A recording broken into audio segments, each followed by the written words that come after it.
In the next room, a 10-year-old girl was dying. 3 healers had treated her with magic for 3 consecutive courses, but the tumor kept coming back. None of them had seen what he saw in a single night. Every vessel, every cell, the exact spot to strike. Because they were treating the disease.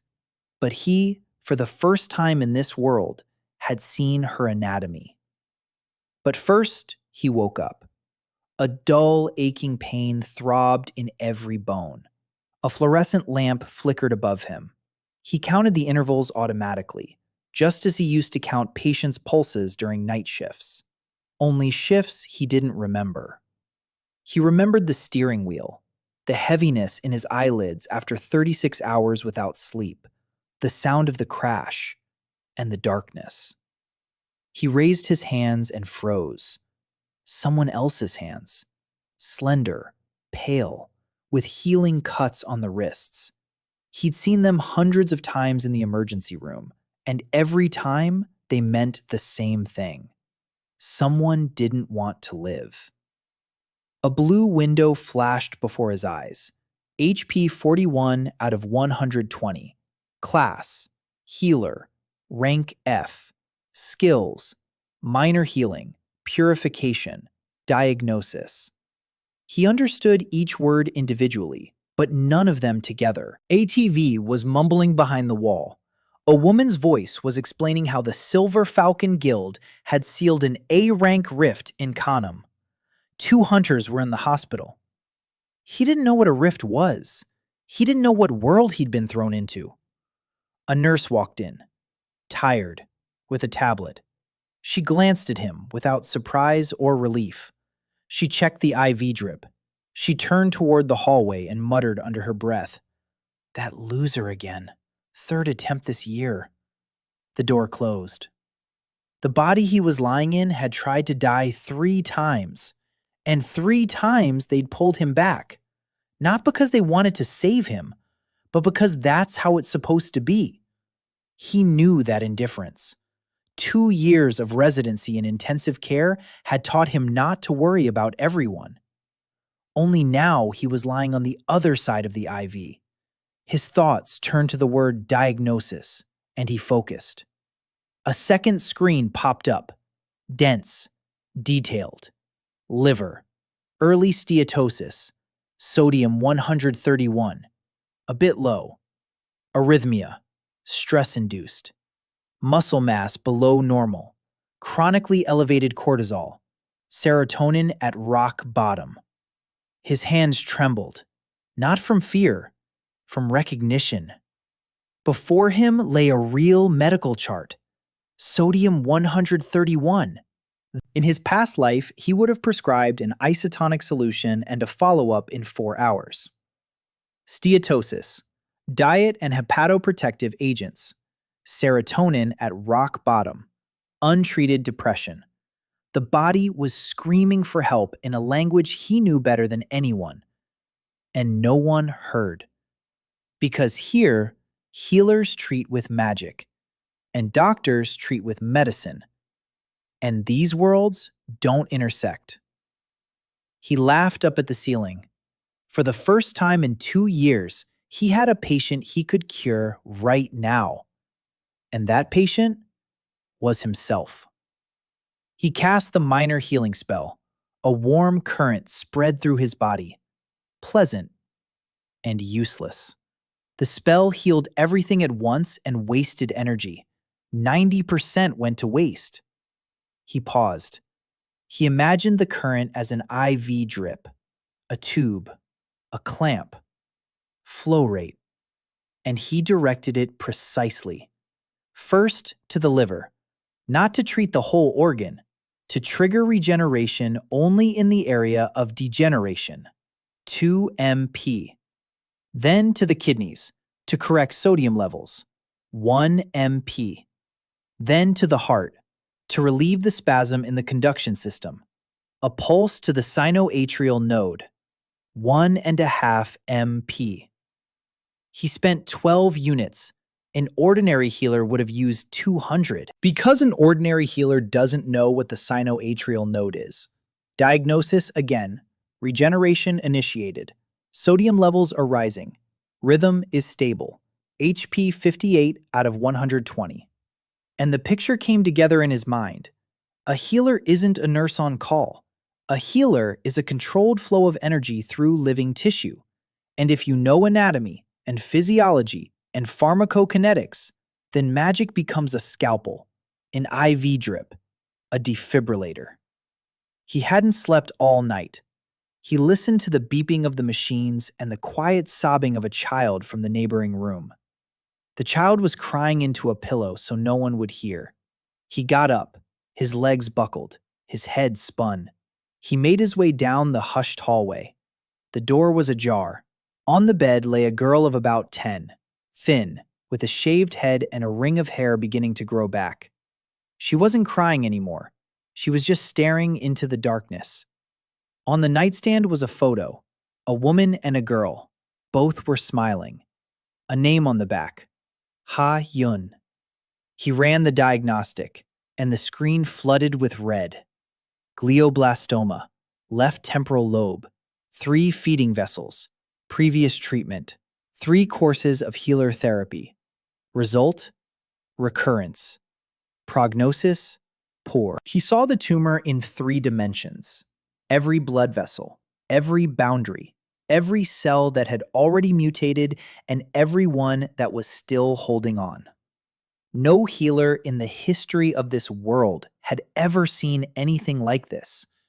They saw the disease. He saw its anatomy. The girl turned her head. She wasn't scared. She was too tired. "You're sick too." He nodded. She said it wasn't so scary at night. He sat down on the edge of the bed. He placed his palm on her temple, and he began to work.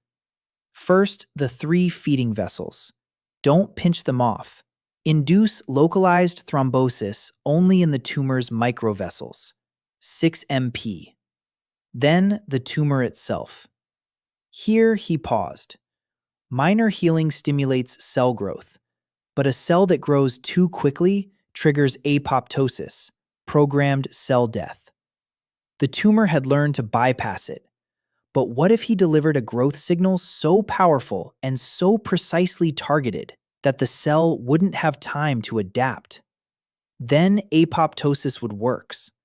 He directed the stream only at the tumor cells, in microdoses, 2 units at a time, then 3.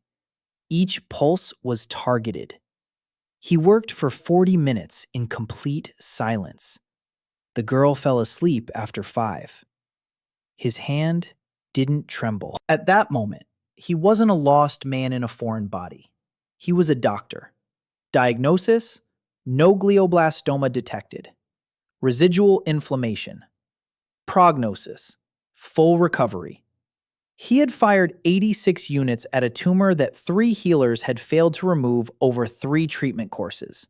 He returned to his room. He lay down and realized he was crying. Because in his past life, he had lost a girl with the same tumor. Room 407. He remembered the number. He remembered how her mother had screamed in the hallway. He remembered that he couldn't do anything. Back then, he didn't have the tools. Now he did. In the morning, doctors rushed into the girl's room. The MRI showed a clear brain. They decided the machine had malfunctioned. They ran the scan again, and clear a 3rd time. The mother slowly sank to the floor. She didn't fall. She sank, like a person whose strength, which he'd been building up for years, had suddenly run out. By then, he'd already been discharged. A note in his handwriting remained on the nightstand. "Check your calcium in a month, and get more sleep, Mom. You're a patient too." The city greeted him with noise. San Francisco. He knew this from the street signs and from the memory of his body, which carried him along his usual route. His feet turned on their own toward Market Street, then onto 7th, then into the alley between the laundromat and the electronics store with the cracked sign. Daniel So's apartment was on the fourth floor of a building that smelled of dampness and old carpet. He unlocked the door with a key from the pocket of his hospital pants. It was cramped inside. One room. The kitchen doubled as the entryway. The window looked out onto a fire escape and the brick wall of the neighboring building. Empty beer cans lay on the floor. Unwashed plates sat on the table. Something green and organic was in the sink. He stood in the doorway and surveyed the place the way he used to survey hospital rooms, with a professional eye. The apartment smelled of depression. This isn't a metaphor. Depression has physical markers in a space. Dirt that a person has stopped noticing. Curtains that haven't been opened in weeks. Food that was bought but never cooked. Alcohol, too much for one person. He found a phone, an old one, with a crack running across the entire screen. He plugged it in. While the phone was coming back to life, he opened the fridge. Beer. Ketchup. Half a burger wrapped in foil. Expired milk. Not a single vegetable. Not a single piece of fruit. Not a single item that could be called food in the medical sense of the word. The phone turned on. Notifications poured in one after another. Messages in the Messenger app. Most of them from a single chat. The chat was named Midnight Lily. He opened it and started reading. The most recent messages were from 2 weeks ago. Someone with the username CapRam had written, "Where the hell have you been? Raid in 3 days." Then, a day later, "Get back to me." Then, 2 days after that, "If you've been drinking again, I'll personally drag you out by the scruff of your neck." Then silence. Then a message from another contact, So-Yeon _arrow. "Hey Daniel, Aram is mad. Call her, or at least call me. Please." Then another one from her 3 days later. "Daniel, I heard you're in the hospital. Please tell me you're okay." Then silence. He closed the chat, opened his contacts. Not many. Very few for a 20-year-old guy. Mom. A number marked "Do Not Call." Dad. Number deleted. CapRam. So-Yeon _arrow. A few more names without photos. And a guild folder with 3 contacts. He began to piece together the picture. The former Daniel So, 20 years old, a Korean American from San Francisco, divorced parents, mother somewhere on the East Coast, father cut out of his life. He went through the awakening at 17. Everyone expected an A rank, the whole family, the whole neighborhood.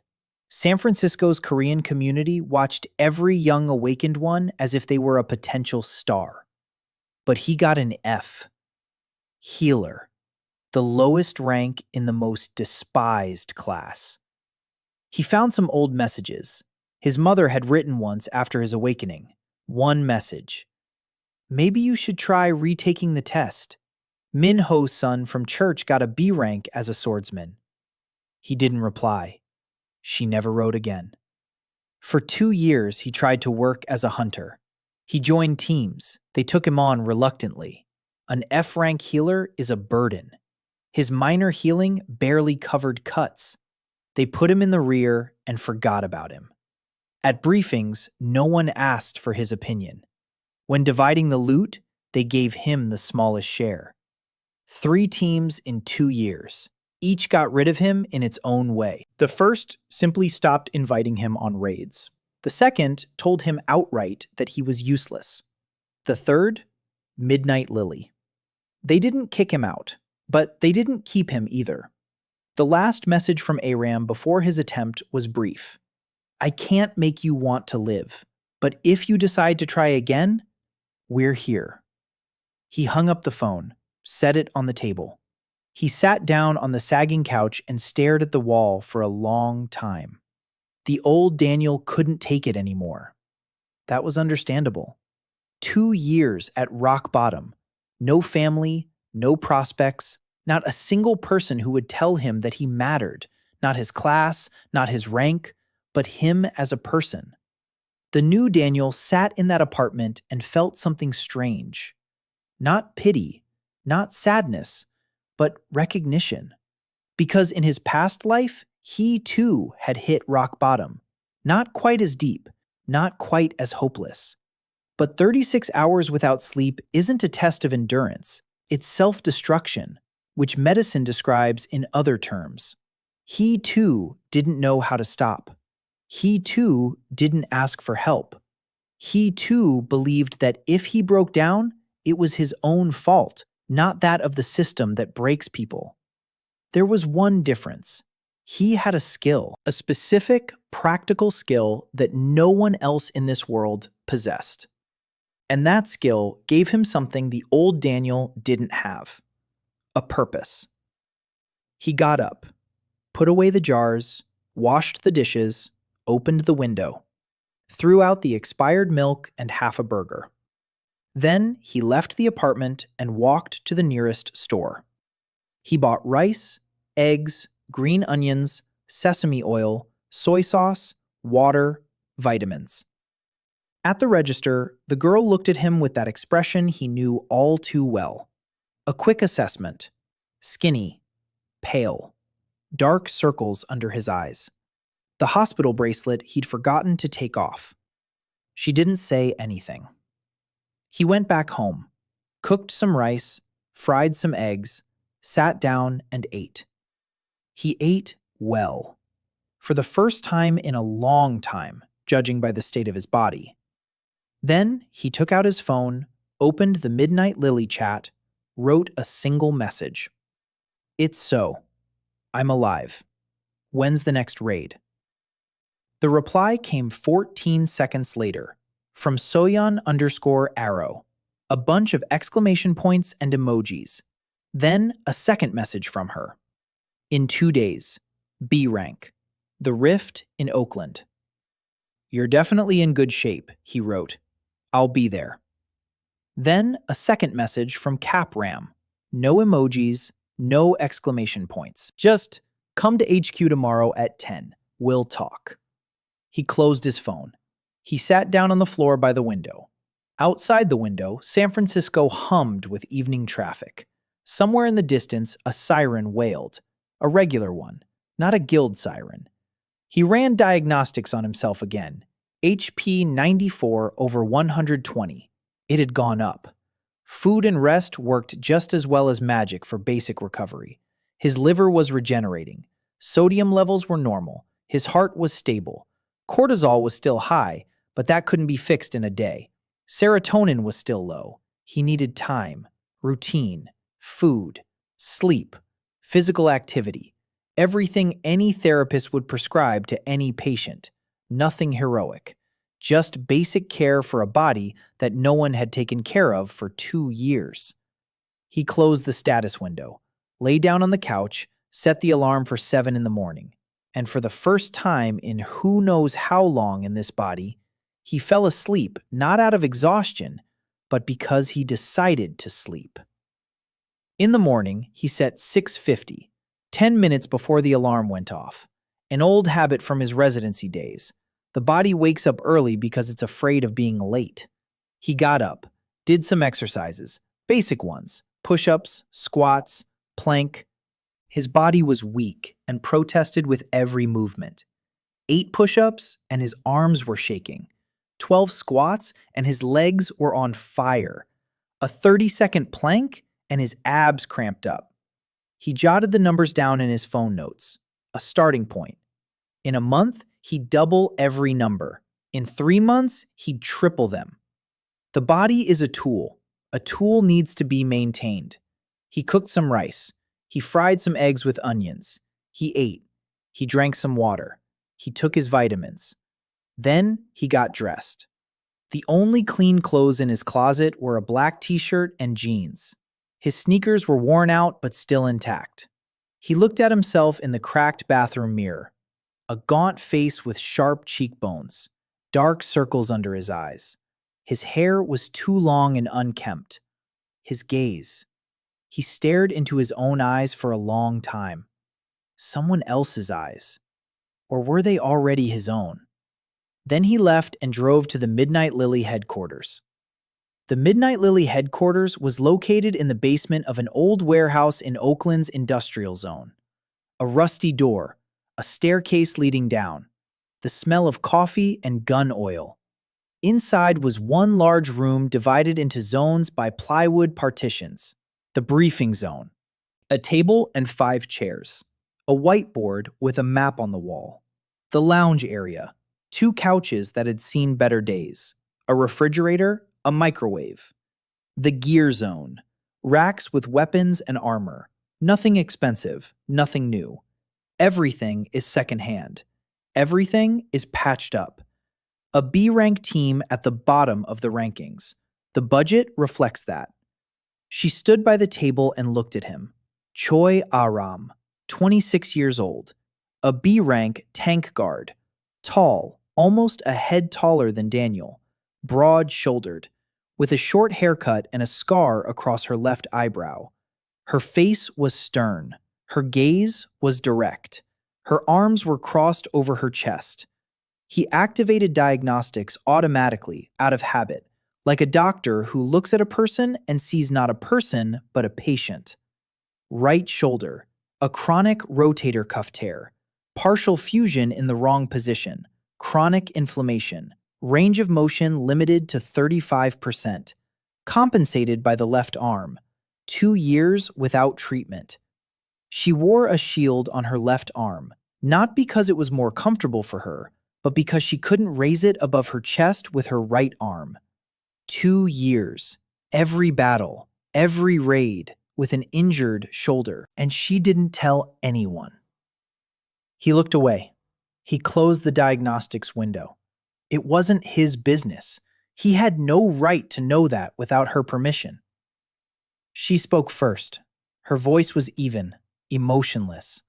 She said she was glad he was alive. She said it the way one states facts. The sky is blue. Water is wet. I'm glad you're alive. Then she said there was a raid in 2 days and asked if he was ready. He said he was ready. She looked at him for a long time, appraisingly. Then she said he looked different. He asked in what way. She said she didn't know, just different. His eyes were different. The door upstairs slammed. A small figure tumbled down the stairs. Kim So-Yeon, 22 years old, and an A-rank scout. The only A-rank member on a B-level team. She wasn't here because she couldn't get into a better team. It was because no better team wanted an archer with chronic migraines and unpredictable tremors in her hands. Petite, 1.58 m. Skinny, short hair with purple tips, huge eyes, a mouth that never shut. She burst into the basement and ran right into Daniel. She hugged him, tightly, for 3 seconds. Then she pushed him away and hit him on the shoulder. It hurt.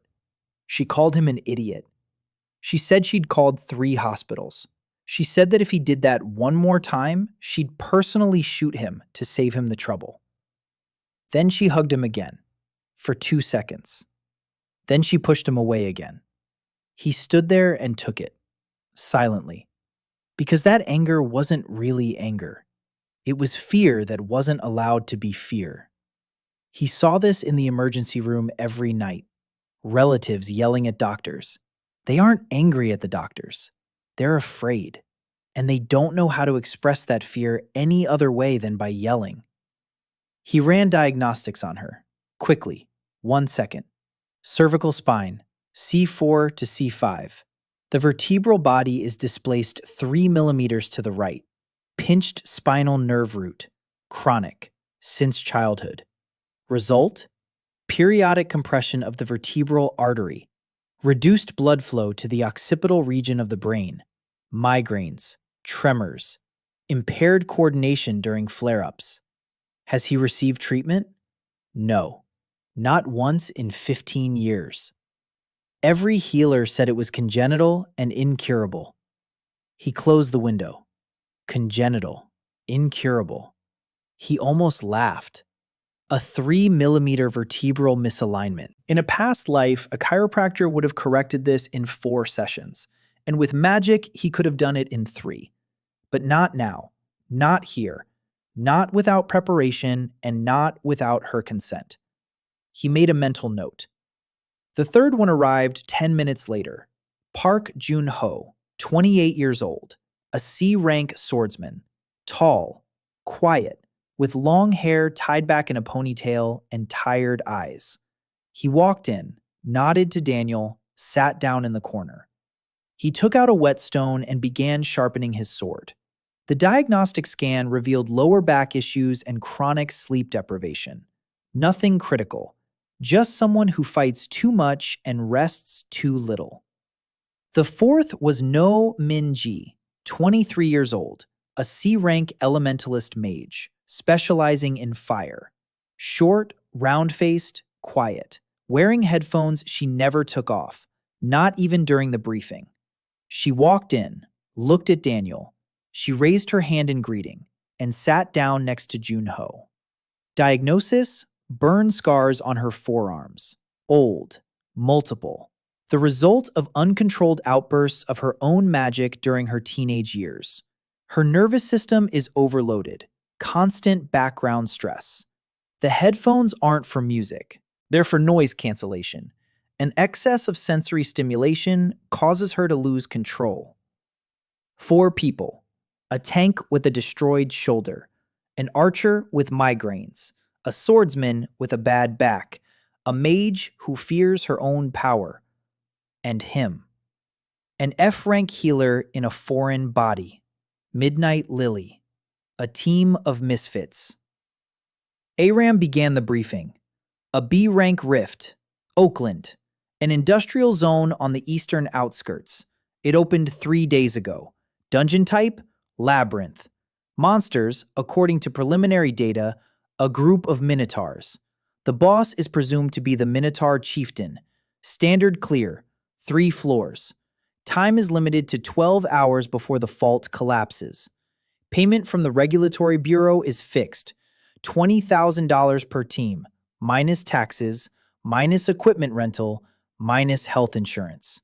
Each person will take home about $2,500.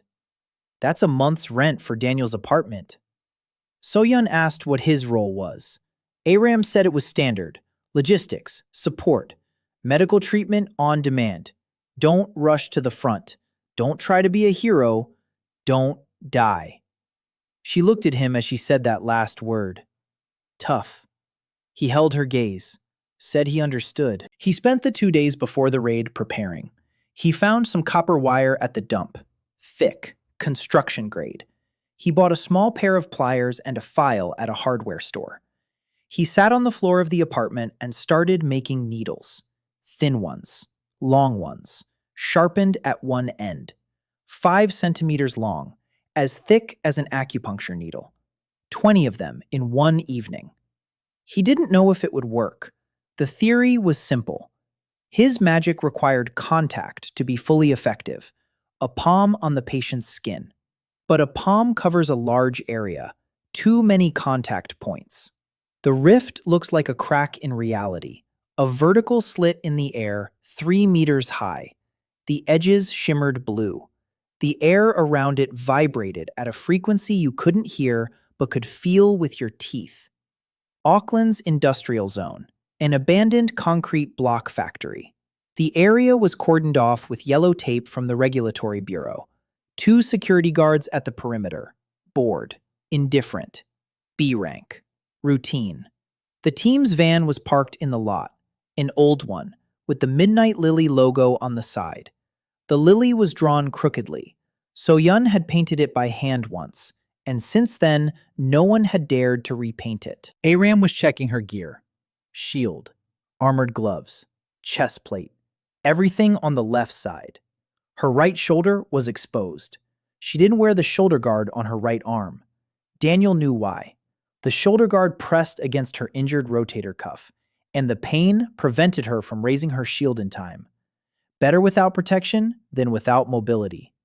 The reasoning of a warrior who has no one to complain to. Junho was checking his sword. Minji sat in the van with her eyes closed, listening to something through her headphones. So-Yeon was pulling back the bowstring. Her hands weren't shaking. Not yet, anyway. Her migraines came in waves, and today's wave hadn't started yet. Aram gave the command. Standard formation. She was in front. Shield. Junho behind her. Sword. Minji third. Mid-range fire. So-Yeon fourth. Bow. Cover and reconnaissance. Daniel last. Rear. Don't get involved. She looked at him. She repeated it. Don't get involved. He nodded. They entered the rift. The transition felt like a plunge into cold water. A second of disorientation. Then the world changed. Corridors of dark stone. The ceiling was low, about 3 meters. Torches on the walls burned with green flame. The floor was stone. Uneven. The air was heavy. It smelled of sulfur and something organic. Daniel automatically identified the smell. Methane, a product of decomposition. Something was rotting somewhere in the dungeon. They made it through the first level in 2 hours. 17 minotaurs, low ranking, 2 meters tall, bullheads, humanoid bodies, well-developed musculature, primitive weapons, stone axes and clubs. Aram blocked the blows with her shield. Junho hacked away. Minji set fire to those who tried to flank them. So-Yeon took out stragglers with arrows to the eyes. Well-coordinated work. Fast. Professional. Daniel stood in the rear and watched. He didn't intervene. Only once did he run up to Junho when he suffered a cut on his forearm. He placed his palm on the wound. Minor healing. Directed stream. 3 seconds. 4 MP. The cut closed up. Junho looked at him in surprise. Previously, it had taken Daniel 20 seconds to heal a cut like that, and the wound hadn't closed completely. But he didn't say anything. He nodded. He kept going. The second floor was more difficult. The corridors were narrower. The minotaurs were bigger. And smarter. They had set up an ambush at the turn. 6 of them jumped out at once from both sides. Aram reacted instantly. She spun around, raised her shield, took 2 hits at once. Her feet slipped on the stone. She kept her balance. But Daniel saw her right shoulder twitch with pain. Not from the blows, but from the sudden movement. Her rotator cuff was acting up again. Aram's expression didn't change. No grimace, no groan. Only the knuckles on her shield handle turned white. Junho hacked his way through 2 of them. Minji set the third one ablaze. So-Yeon took down the fourth with an arrow to the throat.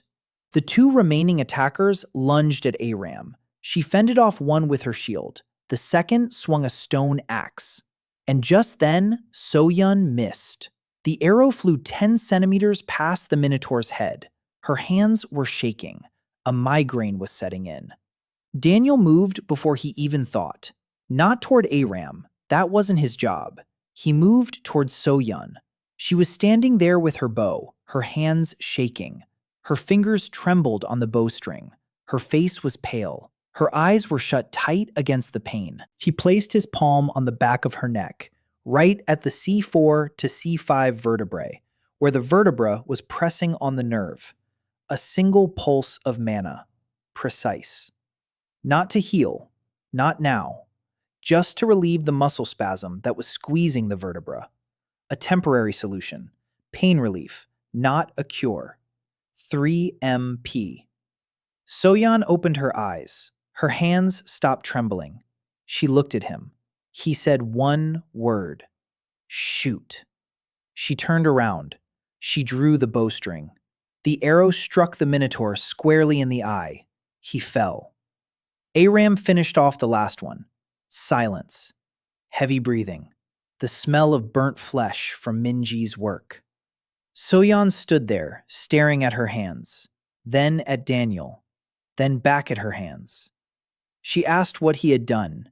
He said he'd relieved the muscle spasm, temporarily, for 2 hours at most. She said her head didn't hurt. For the first time in 4 days, her head didn't hurt. He said they'd talk after the raid. Now, the third floor. The third floor was empty, a long corridor with no branches. At the end, double doors made of black stone. The carvings on the doors depicted a minotaur wearing a crown. the boss. Aram stopped the team. Standard plan. She goes in first, takes aggro. Junho attacks from the flank. Minji strikes the area. So-Yeon provides cover. Daniel stays in the rear. Heal on demand. Don't try to be a hero. She looked at him again. He nodded. The doors opened. The hall beyond was enormous. The ceiling stretched into the darkness. Standing in the center was the minotaur Vo, 3.5 meters tall, muscles like cast bronze. On its head, a bull's skull with a crack across the forehead. In its hands, a 2-meter-long black metal axe. Daniel activated diagnostics, and for the first time, he saw the monster's anatomy, not as abstract health bars, but as a body, a heart, one large, shifted to the right, 2 lungs, an enlarged liver, a 5-chambered stomach, muscles 4 times denser than a human's, hollow bones to reduce weight, a primitive nervous system, a high pain threshold, weak points, carotid artery, deep beneath the neck muscles, inaccessible to a normal blow, aorta, between the 4th and 5th ribs on the left, protected by cartilaginous armor, hamstrings, the only place where the muscle covering is thin. He saw all of this in 2 seconds, just as a surgeon sees an MRI scan. Not a set of data, but a surgical map. The fight began. Androm took the first blow of the axe on her shield. The sound was like a bell ringing. Her feet sank ankle-deep into the stone floor. She held her ground. But her right shoulder, even from 20 meters away, he could see her clenching her teeth. Junho attacked from the right. The sword slid across the boss's thigh muscles. The cut was shallow. The minotaur didn't even notice. Minji struck with fire. A pillar of flame crashed into the monster's chest.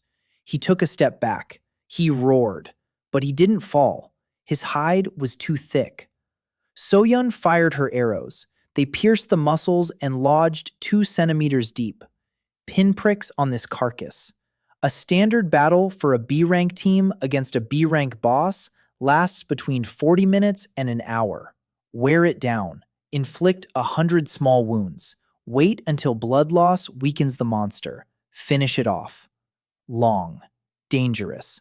In every battle like this, someone sustains a serious injury. Sometimes more than one. Daniel watched. He kept count. 12 minutes. Aram had taken 40 hits. Her shield was cracked. Her right shoulder was giving out. She compensated with her left hand, but her body was losing its balance. Another 20 minutes, and she wouldn't be able to hold her position. Junho landed 11 strikes. Not a single one penetrated deeper than 3 centimeters. His lower back was starting to give out. His movements were slowing down.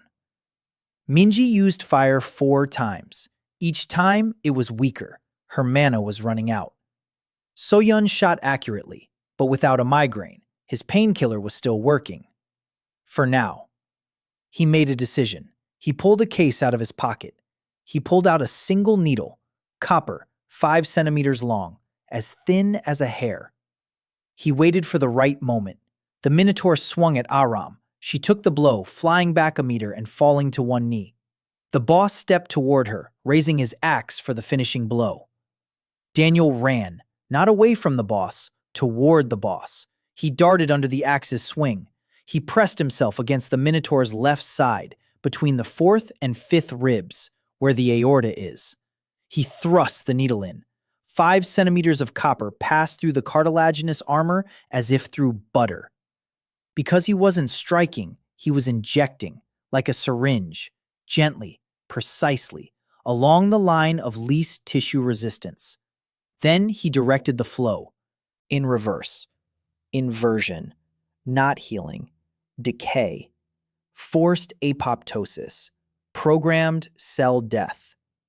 The current flowed through the needle like medicine through a catheter, precisely, only into the walls of the aorta. 8 units of mana. The effect was instantaneous. The aortic wall at the point of contact disintegrated in half a second. The vessel burst. Internal bleeding. Massive, unstoppable. The minotaur froze. The axe halted midair. He looked down at the small man pressed against his side, with a thin copper needle in his hand. Then his eyes went dark. His knees buckled. 3.5 meters of muscle and fury collapsed onto the stone floor. A cloud of dust rose. Silence. Daniel pulled out the needle, wiped it on his pant leg, put it back in its sheath. He straightened up, turned to face the team. 4 people stood there, looking at him, and Aram was on one knee, his shield cracked. Junho held his sword halfway raised for a strike that wasn't needed. Minji's palms were empty of fire. So-Yeon stood with her bowstring taut and an arrow that never flew. No one spoke. He walked over to Aram. He held out his hand. She looked up at him. Then she took his hand and stood up. So-Yeon was the first to break the silence. She asked what that was. He said it was a new skill, experimental. It worked strangely. Aram looked at him for a long time. She didn't believe him. He could see it in her eyes, but she didn't ask. Not now. She just said, "Let's go." It was evening outside. The rift behind them snapped shut. The flickering faded. The crack in reality had healed. The bureau guards recorded the result. A B-rank sweep. Time 4:12. Casualties 0. One of the guards raised an eyebrow. 4 hours for a B-rank mission was fast for this team. Very fast. Usually, they took 8 or 9. They rode back in silence. The van jolted over potholes. Minji slept in the corner with her earbuds in. Junho was cleaning his sword. So-Yeon sat across from Daniel and stared at him intently. He pretended not to notice. And Aram was driving. Her right hand rested on the steering wheel, but didn't grip it. It just hung there. Her shoulder couldn't hold it up. They arrived at headquarters. Aram said the debrief would be tomorrow. Everyone was free to go. Minji left first, silently. She left just as quietly as she had arrived. Junho lingered. He looked at Daniel. He said briefly, "Good fight, So."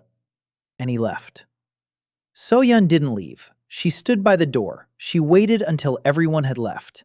When it was just the 3 of them, her, Aram, and Daniel, she asked him directly what he'd done to the boss. Aram turned away from the table. She was waiting for an answer too. He said the same thing he'd said in the dungeon. A new skill. A strange level up. He doesn't fully understand it himself. So-Yeon said that was nonsense. She'd been standing 10 meters away and had seen everything. He'd stuck in a needle, just one needle, and a minotaur weighing 1.5 metric tons had collapsed like a sack. An F-rank can't do that. She stumbled over her words. She looked at Aram, then at Daniel. Then she added more quietly, "No rank can do that." Aram folded her arms. She thought for a moment. Then she said she didn't care how he did it. The result was there. The team was intact. The boss was dead. The rest was his business. But if it was dangerous for him, she wanted to know. He said it wasn't dangerous. She nodded. She turned toward the exit. And then he did something he hadn't planned. He told her to wait. She stopped. He walked over, looked her in the eyes, told her he knew about her shoulder. Her expression changed.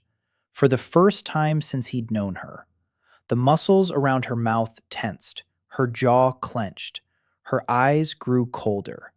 A defensive reaction. He'd seen it 1,000 times in patients, when you tell them the truth they've been hiding. She asked how he knew.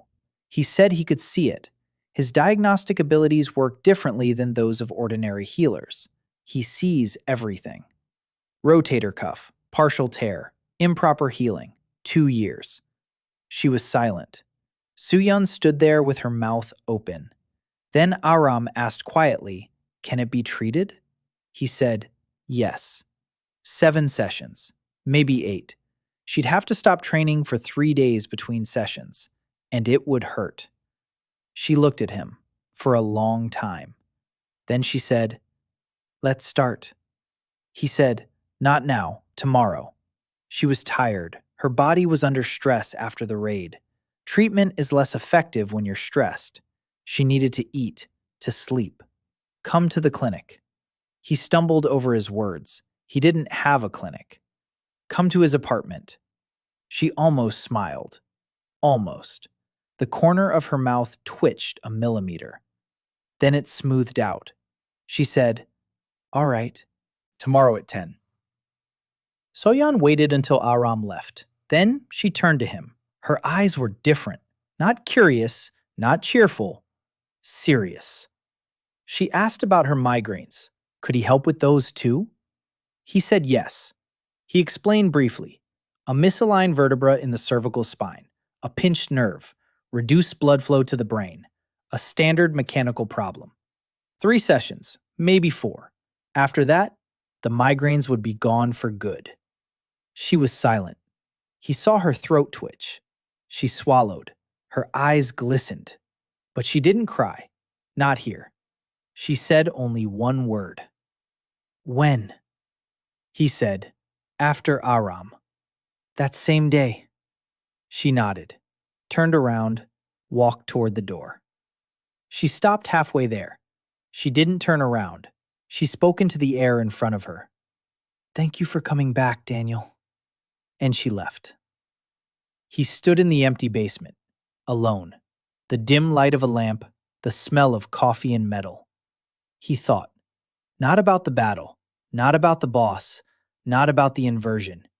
He was thinking about 4 people whose bodies were in pain and who didn't talk about it. Because there's no one to talk to. Because in this world, a healer is just support staff. They patch up wounds in battle, and that's it. No one treats chronic conditions. No one looks at the hunter and sees that he has a herniated disc in his lower back, or that for 2 years it's been compensating for a destroyed shoulder, or that her migraines aren't a curse, but 3 millimeters of bone pressing on a nerve. Because this isn't magic, it's medicine. And medicine and magic in Arcadia don't talk to each other. He left headquarters. He drove home. On the way, he stopped at a pharmacy. He bought calcium, magnesium, vitamin D, omega-3. Then to the hardware store. Some more copper wire, thinner, for more precise needles. At home, he sat down on the floor and began working on the needles, thinner than the previous ones, of varying lengths, from 2 to 7 centimeters, each designed for a specific tissue depth. The short ones for superficial vessels, the long ones for deep structures. He thought about tomorrow, about Aram's shoulder. The problem isn't the tear. The tear has partially healed. The problem is that it healed incorrectly. Scar tissue, adhesions, contracture. First, he had to break down the scar, controlled micronecrosis of the scar tissue, then trigger proper regeneration, set the direction of growth. Like a surgeon who realigns a fracture that has healed incorrectly so the bone sets properly, only without a scalpel, only with mana. And it's going to hurt, because breaking down scar tissue is painful, even with pain relief, and he hasn't invented magical pain relief yet. He worked until 2 in the morning, 34 needles, different sizes, carefully sharpened, arranged in order in a leather case, just like a surgical kit. Then he went to bed. He closed his eyes. Before falling asleep, he activated diagnostics. HP 118 over 120, almost fully recovered. MP 372 over 380. Mana regeneration was slow, 8 units per day in passive mode. He did the math. He'd spent about 20 MP on the fight, on treating So-Yeon, 12 for self-healing, 35 MP in a day of active work. At a regeneration rate of 8 per day, full regeneration takes just under 2 days. A limitation. A serious one. If the fight drags on, If there are many patients, if he has to heal and fight at the same time? He made a note. He needed to find a way to speed up mana regeneration, or increase his total reserve, or both. Then he fell asleep. He dreamed of an operating room. White light. He was lying on the table. A man in a surgical mask stood over him. The man had his eyes. The man was looking at a monitor next to the table. A message flashed on the monitor. Patient is stable. Continue. He woke up. It was 6:40 a.m. He sat up in bed. His heart was beating steadily. But inside, he felt cold. This was the second time he'd had this dream. The first time was in the hospital. He'd chalked it up to stress. You can't brush off the second time. Someone was watching him. Through the system. Through his dreams. Through messages that shouldn't exist. Patient stable. Continue. As if he weren't a doctor, but a patient too, on someone else's table. He got up, washed his face. He cooked some rice, ate it, drank some water, took his vitamins, push-ups, 10. 2 more than the day before yesterday. Squats, 15. Plank for 40 seconds. Progress, slow but steady. At 9:30, there was a knock at the door. Aram, right on time. He opened it. She was standing in the doorway. She looked around his apartment. Small, clean, already clean. She didn't say anything. She came in. He pointed to the couch, told her to lie down. Take off her outer clothes down to her t-shirt. Relax her right arm. She lay down. Silently, without asking questions. He sat down beside her, placed his hand on her right shoulder. Activated diagnostics at full power. An image unfolded before his eyes. 3-dimensional, detailed. Every fiber, every scar, every adhesion. Worse than he'd thought. Scar tissue had invaded the subscapularis muscle. Adhesions were holding the head of the humerus in the wrong position. The joint capsule was thickened. Synovial fluid showed inflammatory markers. This wouldn't take 7 sessions. It would take 10, maybe 12. He began to work. The first session, the most painful one. Micronecrosis of the scar tissue. Precise. 2 MP per scar. Destroy it, without damaging the healthy muscle around it. Like a surgeon excising a keloid without touching the skin. Aram didn't scream. She didn't moan. Only the muscles in her jaw were twitching, and the fingers of her left hand were clenching the armrest of the sofa so tightly that her knuckles turned white. He worked for 20 minutes. He used 28 MP. When he finished the first phase, he activated minor healing. Targeted, precise, into every area where he'd just broken down the scar tissue. Stimulating proper regeneration, setting the growth vector for the muscle fibers. Another 15 MP. Then he stopped, leaned back, wiped his forehead, said that was enough for today. She lay there, breathing. Then she slowly raised her right arm, up, above her head. Not all the way, 140 degrees out of 180. But 35 degrees more than yesterday. She held her arm up, looked at it. 5 seconds. 10.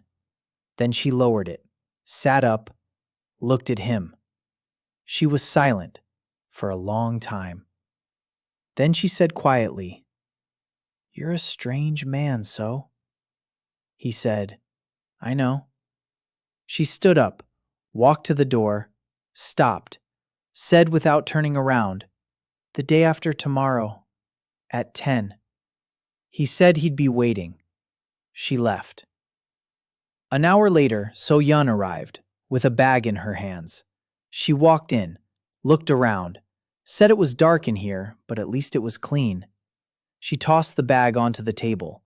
Inside the bag was a box of pasta and a jar of sauce. She said she didn't know how to cook, but this was the only thing she could buy. Then she sat down on a chair, took off her jacket, turned her back to him. She said, "Go ahead."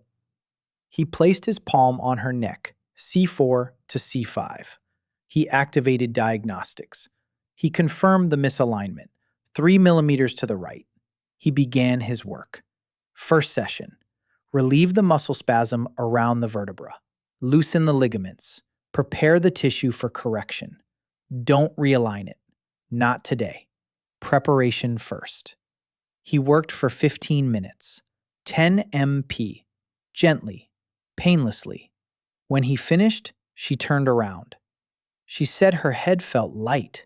Strangely light. As if someone had removed a stone she hadn't noticed. He said the stone hadn't been removed yet. Just moved aside. Next time, he'd begin the actual correction.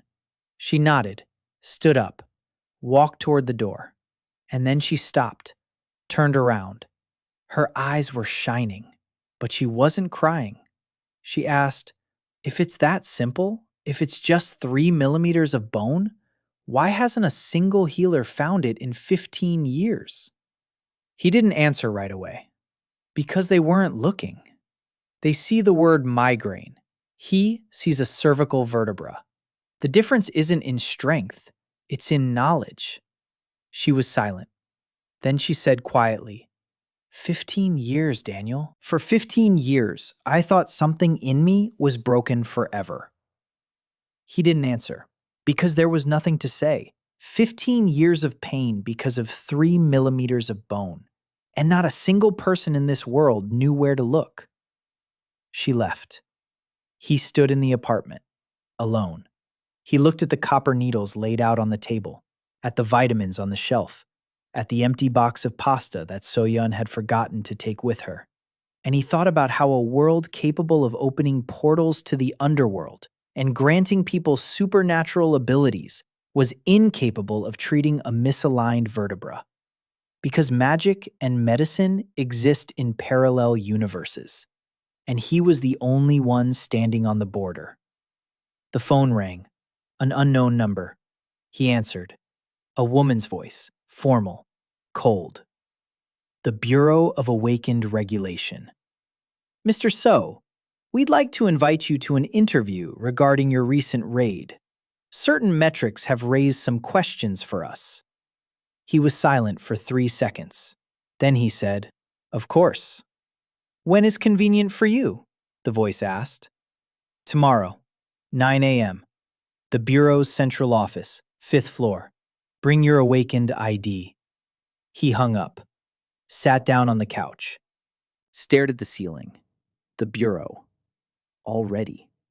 4 hours and 12 minutes at B rank compared to the usual 9. 0 casualties. The boss killed in seconds. Someone looked at the numbers and asked the right question. He took a single needle out of its case. He twirled it between his fingers.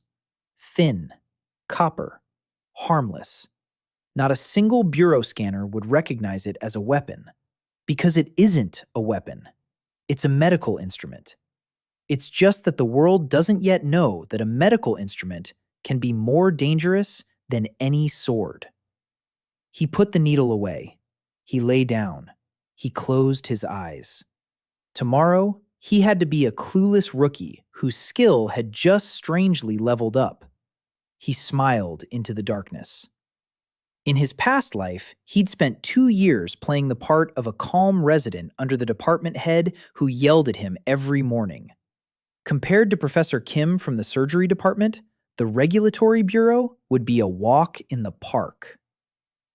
The central office of the Regulatory Bureau for the Awakened occupied 12 floors of a glass tower in downtown San Francisco. The logo on the facade? A shield with a sword and scales. As pretentious and meaningless as any government symbolism. Daniel entered through the main entrance. The scanner frame at the entrance flashed green. F rank, healer. The security guard looked at the screen, then at Daniel, then back at the screen, as if checking to see if the machine had made a mistake. F ranks don't go to the Bureau's central office. F ranks go to the district office to renew their licenses. 5th floor. A long hallway, carpeted floors, air conditioning, the smell of paper and disinfectant. Office 517, a sign on the door, Anomalous Activity Monitoring Department. He knocked. A voice from behind the door said, "Come in." The office was standard. A desk, 2 chairs, a computer, a folder on the desk. A man in his 40s sat behind the desk, short cropped hair, a gray suit, a badge on his chest. Inspector Han Jae-min. Standing next to him was a second person, a woman, young, 25, maybe 26, a business suit. Her hair pulled back into a tight ponytail, hands behind her back, standing straight, military bearing, no badge. Daniel activated diagnostics on both of them, quickly, half a second. Han Jae-min, not an awakened, an ordinary bureaucrat. High blood pressure, pre-diabetes, sits too much, doesn't move enough. The woman, an awakened. Rank B, swordsman class. Concealed weapon, a short blade on her right hip under her jacket. High muscle tone, a trained body. Not a bureaucrat, an operative, or a bodyguard. He sat down in a chair. Inspector Han opened a folder. He flipped through it. He looked at Daniel over his glasses. He said he was pleased to meet him. He said this was a routine check, nothing serious. Just that certain metrics from your last raid triggered an automatic flag in the system. He smiled. Daniel smiled back. Two people who both knew this wasn't routine. The inspector started with the basics. When did you awaken? What class? What rank? What skills? Daniel answered, calmly, slowly, like a confused guy who didn't understand why he'd been summoned. 2 years ago. Healer, F rank, minor healing, purification, diagnostics. The inspector nodded. He took notes. Then he moved on to the raid. The Midnight Lily team, B rank, the Rift in Oakland. Clear time, 4 hours and 12 minutes. The average time for teams of this level is 8 to 9 hours. 0 casualties. He said it was an impressive result. He asked what explained such a jump in efficiency. Daniel shrugged. He said the team had worked well together. The leader had assigned roles competently. The archer was in excellent form. The mage worked with precision. The swordsman covered the flanks. He simply healed when healing was needed. The inspector listened. He nodded. Then he opened another page in the folder. He said that the surveillance camera on the perimeter of the rift had recorded the entry and exit times, 4 hours and 12 minutes. But the data from the mana sensors showed an interesting anomaly. At the moment the boss was killed, a surge of healing energy was recorded, not combat energy, not elemental. Healing. He looked at Daniel. He asked how healing energy could kill a B-rank boss. Daniel was silent for 3 seconds. He was counting. Not the time, his pulse, his own. 68 beats per minute. Steady, calm, like a doctor's before a difficult operation. Then he said he didn't know. His minor healing skill had been acting strangely lately. Something had changed after he left the hospital.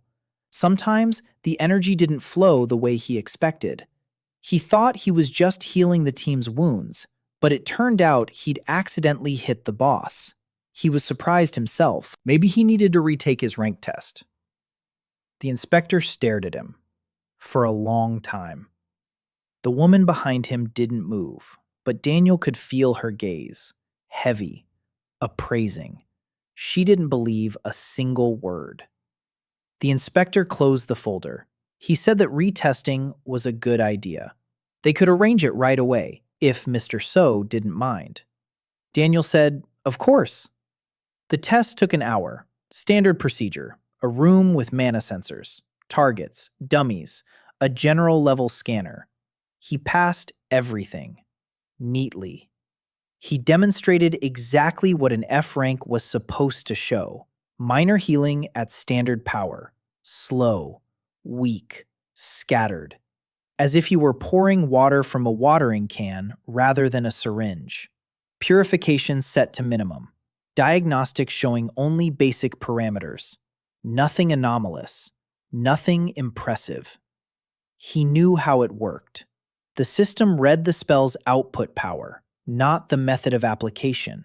If he used minor healing over the entire area with a scattered flow, the power was distributed evenly, and each point received the minimum. The scanner detects a weak healer. If he focuses the same flow on a single point, the power at that point would be 100 times higher. But the scanner measures the average, and the average remains the same. It's the difference between water from a watering can and water from a syringe. The volume is the same. The pressure is different. But a volumetric flow meter will show the same result. The inspector looked at the test data. F rank, confirmed, no anomalies. He looked disappointed, or relieved. He said that the mana sensors along the rift's perimeter had probably malfunctioned. It happens. The equipment is old. The budget for upgrades was cut last quarter. He apologized for the inconvenience, shook his hand. Daniel left the office, walked down the hallway. He took the elevator down. He exited through the main entrance. He walked 2 blocks. He turned into an alley. He stopped. He leaned against the wall. He exhaled. His shirt was soaked with sweat. His hands were shaking, not from fear, from tension. An hour of controlled performance. An hour of keeping his energy at an artificially low level. It was harder than killing the boss, because killing the boss is a single, precise action. But pretending to be weak for an hour requires constant control, every single second. He took out his phone, checked his messages. One from So-Yeon. "How'd it go?" he wrote. "Fine, routine." She replied with a thumbs-up emoji. Then a second message. "By the way, my head doesn't hurt. 3rd day." He smiled, put his phone away. He headed home. On the way, he thought. The bureau scanner hadn't detected anything. But the woman in the office, she wasn't from the bureau. She was from some other agency. Military bearing, concealed weapon, no badge.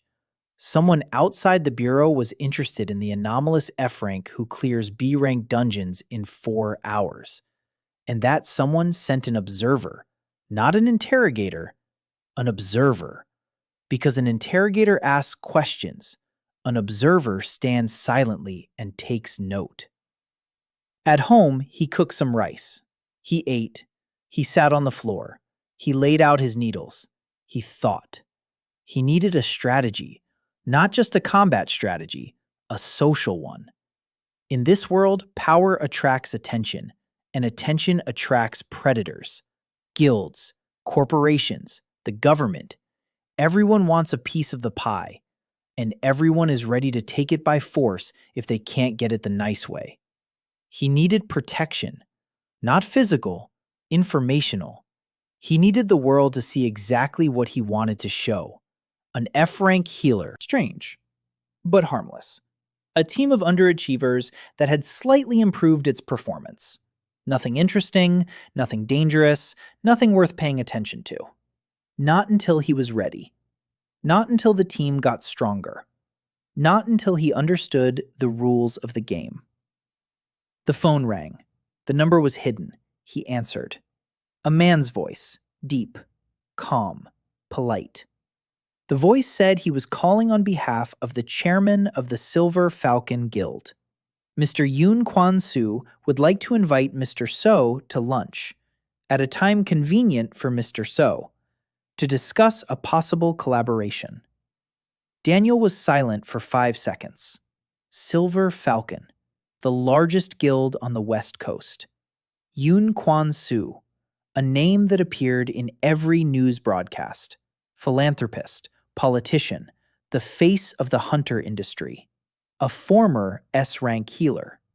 Former. That word stuck with him. Healers don't retire. They either work or die. Former meant something had happened, something that forced an S rank to leave the field. He said he was flattered, but he had a busy schedule right now. Maybe later. The voice said, "Of course, Mr. Yoon understands. The offer stands. Anytime." He hung up the phone, lay down on the couch, stared at the ceiling. Silver Falcon contacted him a day after the bureau. It wasn't a coincidence. Someone at the bureau had passed on the information. Or Silver Falcon had his own people inside the bureau. Which was more likely? He closed his eyes. One word kept spinning in his head. Former. Former S-rank healer. Who became a politician. Who runs the guild. Who is interested in an F-rank healer from a team of misfits. Why? What does Yoon Gwang-Su see in him that others don't? Or what is he finding out? He couldn't find an answer. He fell asleep. For the next 3 weeks, he lived by a schedule. Morning, up at 6:30, exercises, breakfast. In the afternoon, treating the team. In the evening, injections and preparing for raids. At night, sleep. Sometimes he'd dream about the operating room. He'd push those dreams away. Not now. Later. Aram would come by every other day, silently. She'd lie down on the couch. He'd work. Second session, third, fourth. Deeper each time. The scar tissue receded layer by layer. Healthy muscle fibers grew in the right direction. The joint capsule thinned to normal. The inflammation subsided. By the 5th session, she raised her right arm to 160 degrees. By the 7th, to 170. By the 10th, she raised her arm all the way. 180 degrees. Vertical. No pain, no restriction, no compensation. She stood in the middle of his apartment with her arm raised, looking at her fingers above her head. She was silent for a long time. Then she lowered her arm. She turned to face him. Her eyes were dry, but something in them had changed.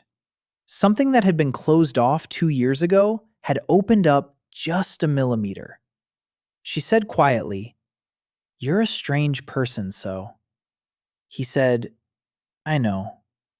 She almost smiled. Then she left. The next day, she brought him a new shoulder sling, the right one, her size, the one she hadn't worn for 2 years. She placed it on the table and said, "I don't need it anymore." "You don't need it either, but let it stay here." He didn't understand. She didn't explain. He was treating So-Yeon at the same time, 3 sessions. The first preparatory one was already over. The second was the main one, vertebral correction. He explained it to her in advance. We need to relax the muscles around C4 to C5. Then, using a gentle, directed pressure, shift the vertebra 3 millimeters to the left, back to its normal position. Then, stabilize the ligaments so it doesn't shift back. She asked if it would hurt. He said no. It would feel strange. Pressure, as if something were pressing on her neck from the inside, but not pain. She lay face down on the couch. He placed both palms on her neck, closed his eyes, worked for 20 minutes, precisely, in microdoses. First, to relax, the 12 muscles around the vertebra, each one separately. Then, the ligaments, to soften them, not to damage them, to give them elasticity. Then, the vertebra itself, pressure, gentle, constant, 2 MP per second, like an IV drip. The vertebra moved slowly, 1 millimeter in 5 minutes. She lay still. Her breathing was even. She spoke only once. Strange. Her head felt like it was underwater. He said that was normal. Blood flow changes. The brain adapts. It'll pass in 5 minutes. In 20 minutes, he was done. The vertebra was back in place. 3 millimeters corrected. The nerve is clear. The artery is clear. Blood flow to the occipital region of the brain has been fully restored. She sat up, slowly. She turned her head to the left, to the right. She tilted it. She raised it. Her eyes widened. She said she didn't feel anything.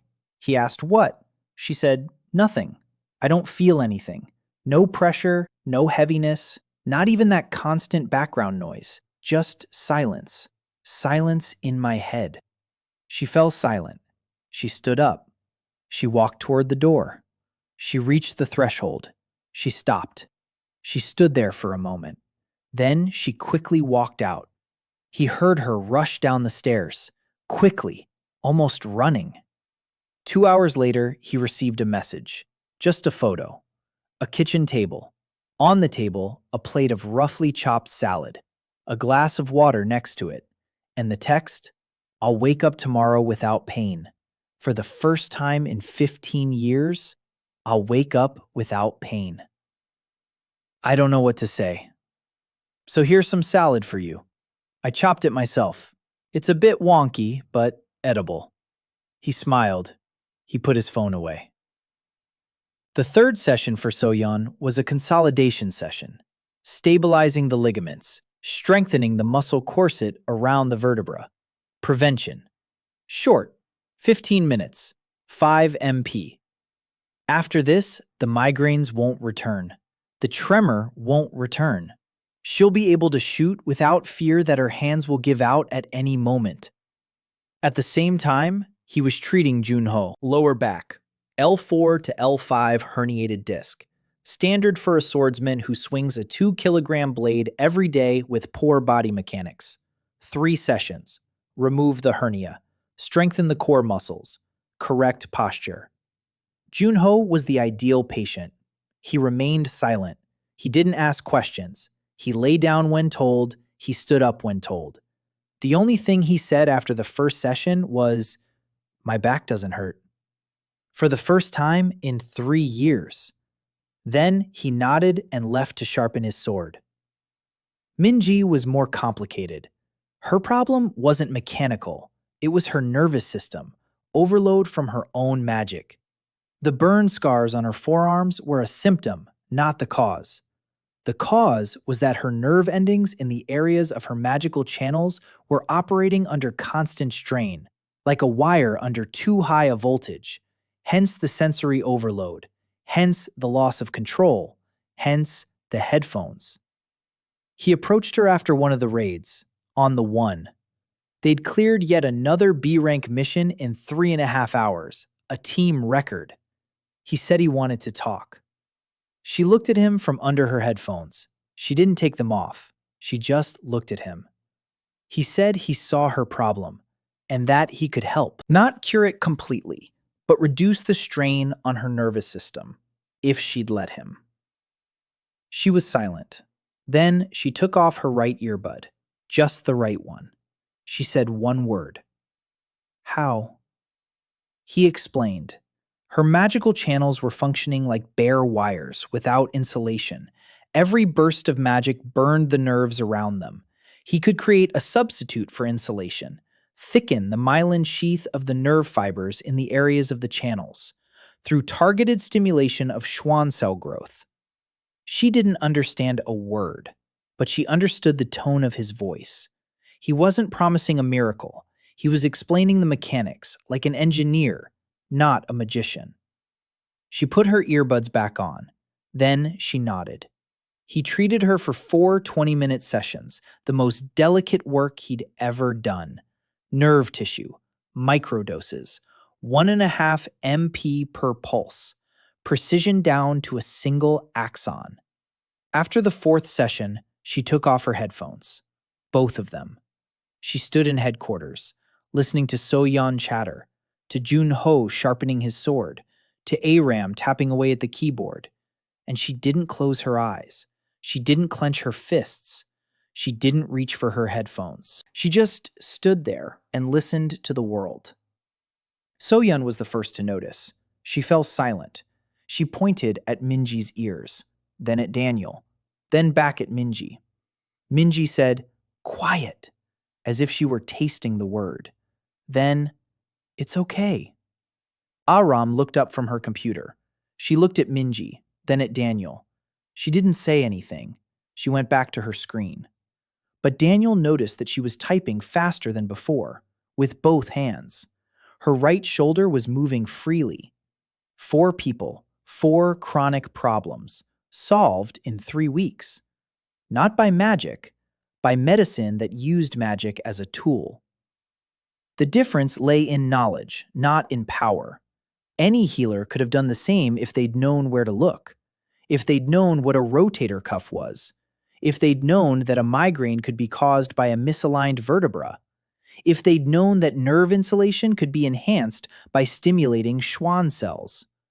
But they didn't know, because in this world, healers. He stood in the headquarters and looked at his team. Aram was checking her gear. The right shoulder pad was back in place for the first time in 2 years. So-Yeon was drawing the bowstring. Her hands weren't shaking. Junho was stretching. His back was straight, his movements were fluid. Minji was listening to music from her phone speaker, without headphones. And he thought, that's why he was here. Not to kill bosses, not to clear dungeons, not to play the hero, but to heal people whom no one else knows how to heal. Because he was a doctor, and he had always been a doctor. Even when he fell asleep at the wheel after 36 hours, even when he was transported into a stranger's body in a strange world. Even now.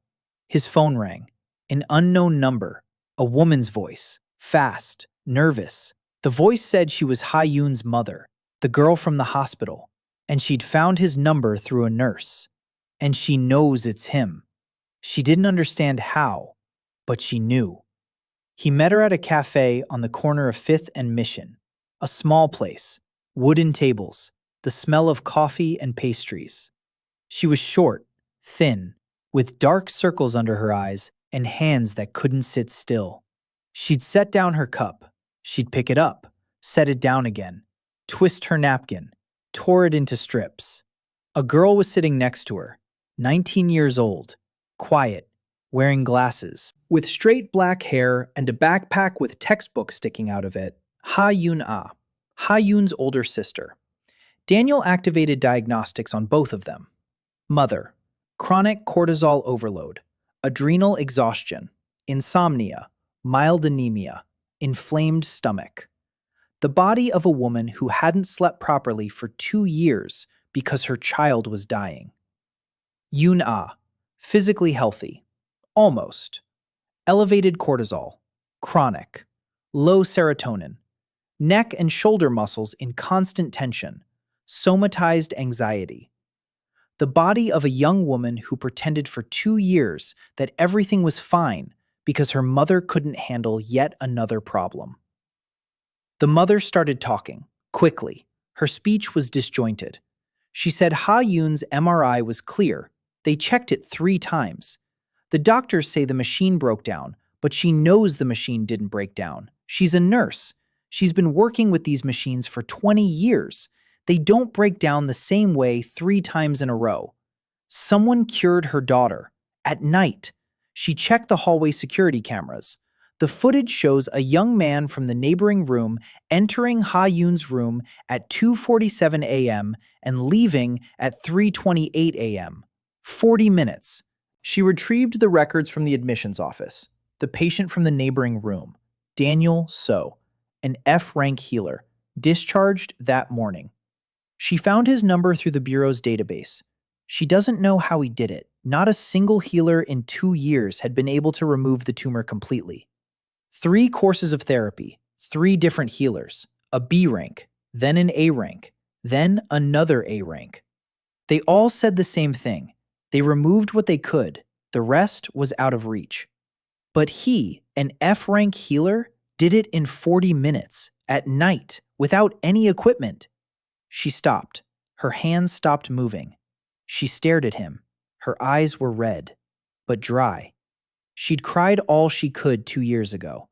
Now she had no tears left. Just a question. How? He was silent, thinking, not about what to say, but about how much to say. Then he answered simply.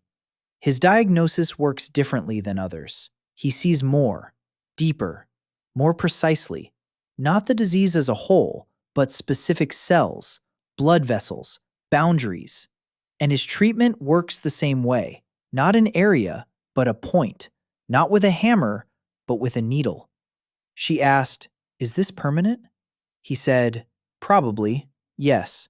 But a brain tumor can recur. Ha-Yoon needs to be monitored. Once a month. A diagnostic exam. A check of the area where the tumor used to be.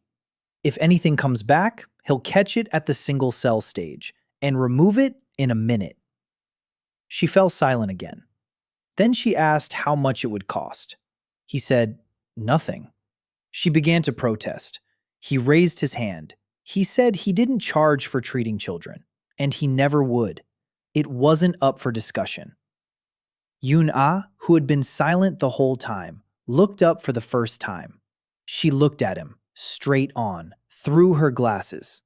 And in that gaze, he saw something the diagnostic tests hadn't revealed. Recognition. Not his face, but something within him. Some quality she had seen in those 3 minutes of conversation. She said quietly, "You're not like the other healers." He asked, "In what way?" She said, "You don't heal. You care. There's a difference." He didn't answer, because she was right. Ha-Yoon's mother asked if she could bring her daughter to him for an evaluation right now. Ha-Yoon was waiting in the car. She didn't want to leave her daughter alone for even a minute, not even when she was healthy. It was a habit of a mother who, for 2 years, had feared that morning might never come. He said, "Of course."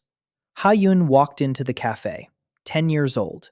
Her hair had grown a centimeter, dark fuzz on her round head, huge eyes, a smile that was too big for her face.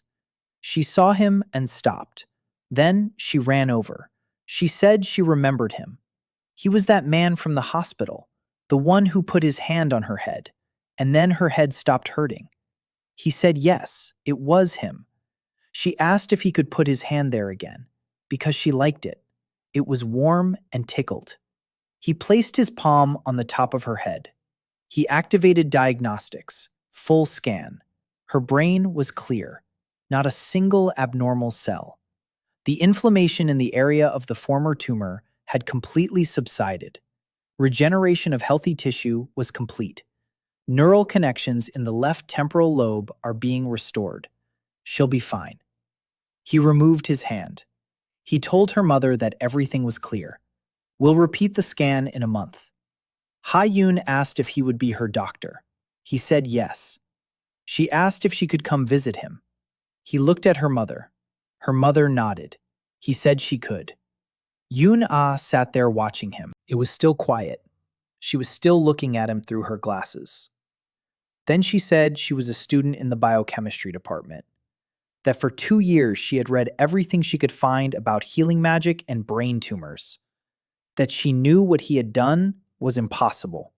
From the perspective of any textbook, any course, any scientific article, healing magic cannot distinguish tumor cells from healthy ones. That's an axiom. 20 years of research confirm it. And he had done it. She wanted to know how. Not out of gratitude, out of scientific curiosity. He looked at her, a 19-year-old girl with textbooks in her backpack and chronic cortisol from suppressed anxiety, who had spent 2 years reading scientific articles while her sister was dying. Not because she believed she'd find an answer, but because she didn't know any other way to cope. He said, "You're right. Ordinary healing magic can't do it. But if you understand cell biology and know what apoptosis is, and can distinguish a cancer cell from a healthy one by the markers on the cell membrane, then magic becomes a tool rather than a spell." Her eyes widened. She opened her mouth. She closed it. She opened it again. She said, You're applying medical knowledge to magic. He nodded. She said, "No one has ever done that." He said, "I know." She was silent for 10 seconds.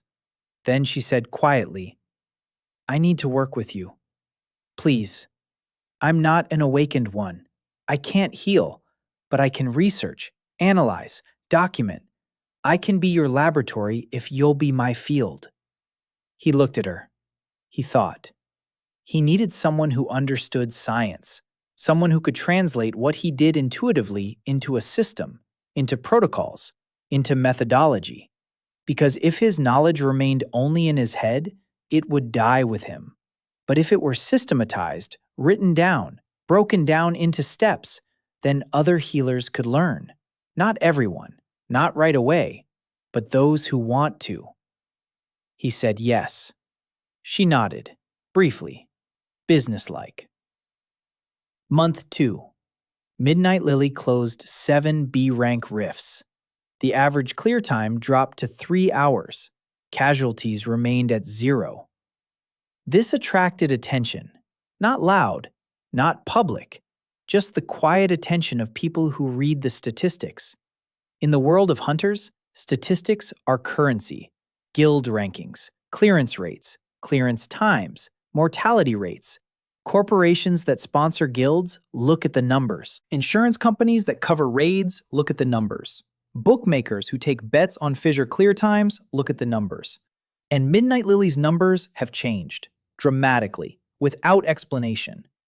A B-ranked team at the bottom of the rankings, which had consistently posted an average time of 8 to 9 hours and 1 injury per raid, suddenly began clearing fissures in 3 hours with 0 mortality. Someone in the Guild Association's analytics department raised a red flag. Someone at the insurance company lowered their risk rating. Someone on the Hunters Forum posted a thread titled, "What's Going On with Midnight Lily?" The post racked up 300 comments in a day. Most people wrote that it was a fluke. Several B ranks in a row with easy bosses. It happens. But 3 people in the comments wrote the exact same thing. They have a new healer. Or rather, an old one. But a different one. Daniel was reading this forum while sitting on the floor of his apartment. Yoon sat next to his laptop, taking notes. Over the past 2 weeks, she had become his shadow. She came every day. She wrote down everything he said. She drew diagrams. She Googled terms he used that didn't exist in Arcadia's scientific literature. Apoptosis, Schwann cells, myelin sheath, rotator cuff. All these words were from another world, from his world, and Yoon translated them into the language of this world. She found analogies. She built bridges between 2 systems of knowledge. She was the ideal researcher, quiet, persistent, patient. She didn't ask why he knew what no one else knew. She asked once. He said it would take too long to explain. She nodded and didn't ask again. But he saw how she sometimes looked at him, through her glasses, with that same gaze, a recognizing one, as if she were seeing not him, but something behind him, or within him. He didn't know what to make of it, not yet anyway. Aram came to headquarters with news. They'd been offered an A-rank raid, the first in the team's history. An A-rank rift in Sacramento. The guild that was supposed to seal it had lost 2 fighters on the previous raid and requested reinforcements. Midnight Lily was recommended as the team with the best survival rate among B-rank teams. Aram said it was a risk. A-rank is a whole different level. The monsters are smarter. The bosses are exponentially stronger. The traps are more complex. The fatality rate on A-rank raids for B-rank teams is 23%. 1 in 4 doesn't return. So-Yeon said they were ready. Her hands weren't shaking. For the first time in her career, she could fire at full power without fear that a migraine would strike in the middle of battle. Junho nodded. His back didn't hurt. He could move the way he hadn't been able to in 3 years. Minji took off her headphones. She set them on the table. She said one word. Let's go. Aram looked at Daniel. He said he needed to know the monster types and the boss's anatomy, if there was any preliminary data. Aram raised an eyebrow. None of the healers had ever asked about the boss's anatomy. She pulled out the file from the client. Dungeon type, catacombs, monsters, undead, skeleton warriors, ghost hounds. Boss, lich, high rank A, undead. Magic type, necromancy. Special abilities, regeneration, control over subordinates, ice magic, weakness, unknown. Daniel read the file. Undead. That complicated things. His skills were honed for living tissue, cells, blood vessels, nerves. Undead have no living cells, no blood flow, no nervous system in the usual sense. Or maybe they do. The question is, what keeps the undead active? Magic. What kind? Necromancy. And necromancy is, in essence, the inversion of life energy. Energy flowing in the opposite direction, from death to movement. He paused. He reread his last thought. The inversion of life energy, a reverse flow. The same thing he did with apoptosis, only on a global scale. The undead are bodies in a state of controlled decay, held together by a reverse flow of energy. So if he applied not inversion, but a forward flow, healing on the undead, he wouldn't cure the dead tissue. He would disrupt the energy balance that holds it together, as if he were injecting adrenaline into a patient whose heart was already at its limit. System overload. Collapse. He smiled. Medicine worked even on the dead, just in the opposite direction. He spent the 3 days leading up to the raid preparing. Yoon helped. They put together a theoretical model of the undead's energy system, a basic one, cobbled together on the fly, using bits of information from Arcadia's textbooks and Daniel's medical knowledge. The model was simple. The undead are held together by a magical core. The core generates a reverse current. The current flows through channels in the bones, like electricity through wires. If one channel is destroyed, the undead will lose a limb. If the core is destroyed, the undead will crumble. The lich's core must be somewhere in its body, most likely in the skull, or in the rib cage. 2 options. He prepared 2 sets of needles, short ones for the skull, long ones for the rib cage. In the morning before the raid, Aram gathered the team. She looked at each of them. Then she said, "This is an A-rank mission. I can't guarantee everyone will make it back. If anyone wants to back out, now's the time." No one moved. She nodded. Then she looked at Daniel. She said, "So, no surprises this time. You're in the rear. You'll be treating people. You won't go after the boss, no matter what happens." He looked her in the eyes. She waited. He said, "I'll stay in the rear, as long as I can." She opened her mouth to object. Then she closed it, because that was more honest than a promise he wouldn't be able to keep. She said, "All right, as long as it's possible. Let's go." The A-rank rift looked different, bigger, brighter. A 5-meter-high crack in the air, the edges pulsed with a dark purple glow. The air around it didn't vibrate, it hummed, a low, constant sound on the verge of audibility, as if something inside were breathing. Sacramento, Industrial District. The security cordon was tighter than in Oakland. Bureau armored vehicles, 2 support squads, a medical team in a van, a helicopter on the roof of the nearest warehouse. A-rank isn't routine. An A-rank is war. The client team was waiting at the entrance. The Red Hammer Guild, 6 people, all B+ or A- rank. The leader was a tall man with a beard and a dragon tattoo on his neck, an A- rank berserker. He looked at Midnight Lily, then at Aram, then at Daniel. He said he'd heard of them, a small team with good stats. Then he asked where their main fighter was. Aram said he was looking right at her. The berserker grunted, not contemptuously, but appraisingly. Then he said the plan was simple. 2 squads. Red Hammer takes the front, Midnight Lily takes the flank and rear. The Lich is on the 5th level. We'll clear the floors together. We'll take down the boss together. No heroics. Aram agreed. They went in. The catacombs were different. Not stone corridors. Endless halls with columns. High ceilings. 10 meters. The floor was littered with bones. Old ones. Some looked hundreds of years old. The air was cold, -5. Daniel could see the steam from his breath, and the smell, not decay, dryness, absolute dryness, like in a mummified crypt. First level, skeleton, warriors, average height, humanoid, gray bones, blue lights burned in their empty eye sockets, weapons, rusty swords, shields made of old bone.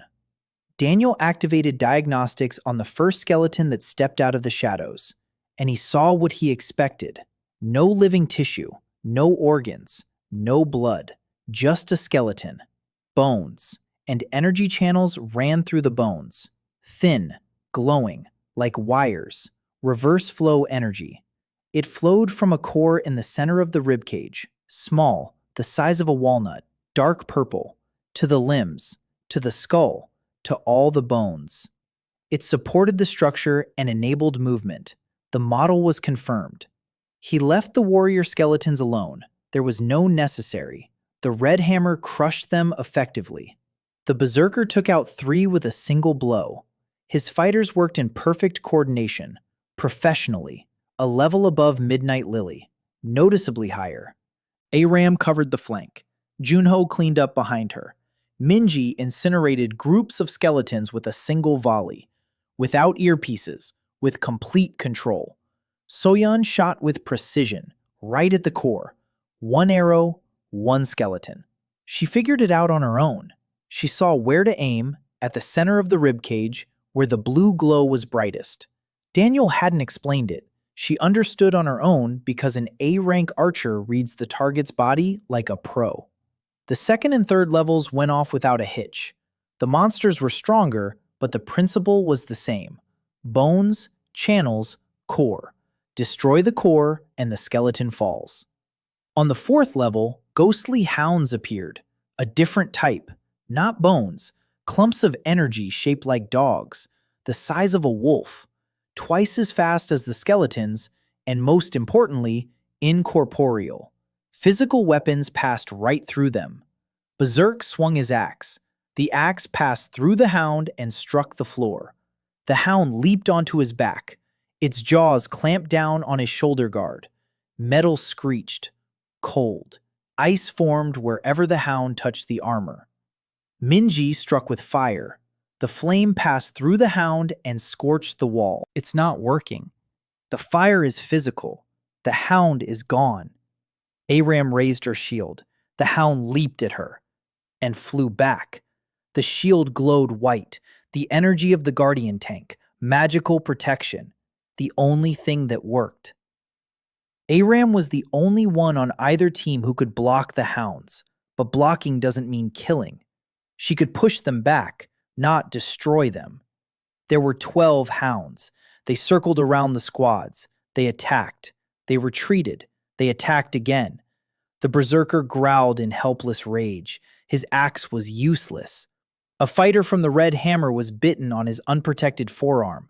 The skin had turned black from frostbite. He screamed. Daniel ran over. He placed his palm on the wound. The diagnosis showed localized 3rd-degree frostbite, tissue necrosis, but not from the cold, from the draining of life energy. The hounds weren't biting. They were drinking, draining life force through contact. He channeled minor healing into the wound. He restored the tissue. He initiated regeneration.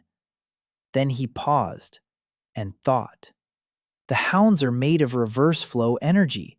His minor healing is forward flow energy, growth, life, the opposite of what the hounds are made of. He stood up, turned toward the nearest hound. She was circling 5 meters away. blue eyes, a snarl of pure energy. He raised his hand. From a cupped palm, he activated the small healing. Not on a person, on the hound. The flow surged forward, warm, golden. He struck the hound, and the hound howled. A high, thin sound, like glass scraping against glass. Her body crackled. The energy of the reverse flow couldn't withstand contact with the direct flow. A conflict of systems, an overload. The hound exploded silently. It simply vanished, like a bubble. Everyone fell silent. The berserker from the red hammer stood with his mouth agape. Aram looked at Daniel. With Jan, slowly lowered her bow. He turned to the other 11 hounds. He raised both hands and released a directed stream of minor healing. Wide, fan-shaped, over the entire area, just as he did with standard scattered healing, only not on people, on the hounds. A golden wave swept through the hall. The 11 hounds howled simultaneously and vanished. Silence.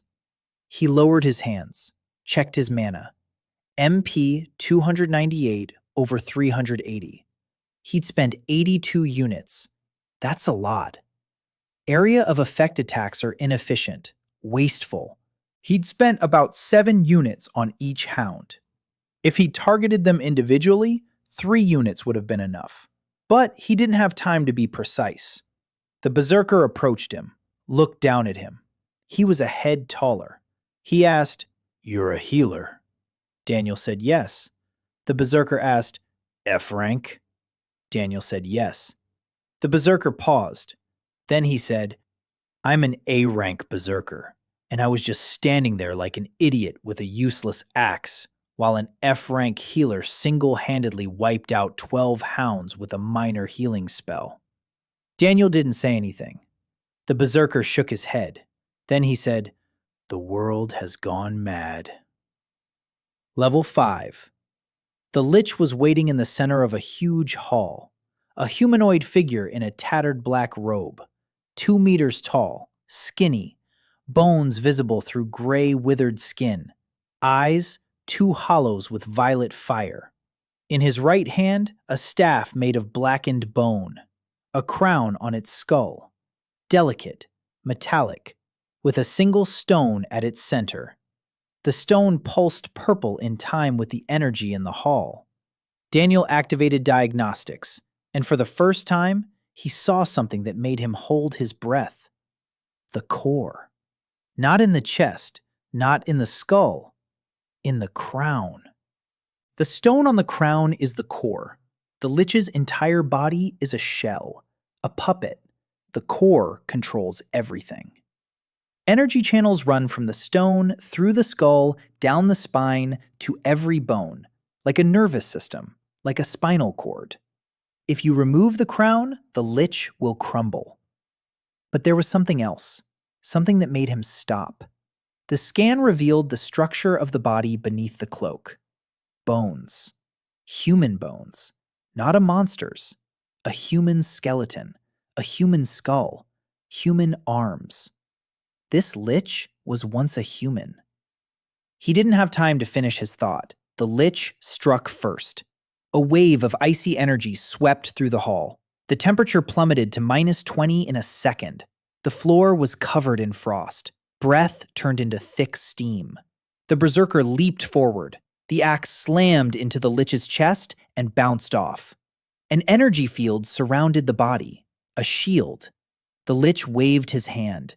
The berserker was thrown back 10 meters. He crashed into a column. The column cracked. The red M attacked from 3 sides. Swords and spears struck the shield and flew off.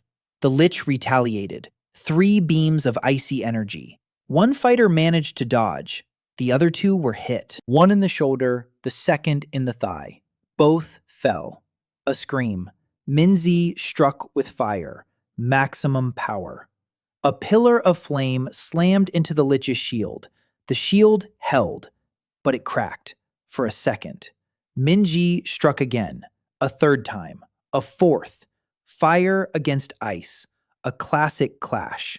The Lich's shield was weakening but wouldn't break, and Minji was weakening faster. Her mana was dwindling. Daniel ran between the wounded. The first one, frostbite on the shoulder, severe. The muscles were frozen to the bone. A hand on the wound, healing, targeted, warming the tissue from within, stimulating blood flow, recovery, 12 MP. The second one, the thigh, worse. The femoral artery was partially damaged, internal bleeding. The blood had thickened in the cold. That saved his life. But if warmed now without control, the artery would open fully. He worked carefully. First, seal the damage to the artery, 2 MP. Then, slow, controlled warming, 5 MP. Then, muscle regeneration, 8 MP. 27 MP for the 2 wounded. Aram took the Lich's blow on her shield. The shield glowed white, the Guardian's energy. She held her ground. Her right shoulder was working, fully. For the first time in 2 years, she stood before an A-rank boss, and her body didn't let her down. So-Yeon was shooting, arrow after arrow, aiming for the crown. The first arrow bounced off the shield. The second one did too. The third came a little closer. The shield was weakening. Minji continued to pelt it with fire.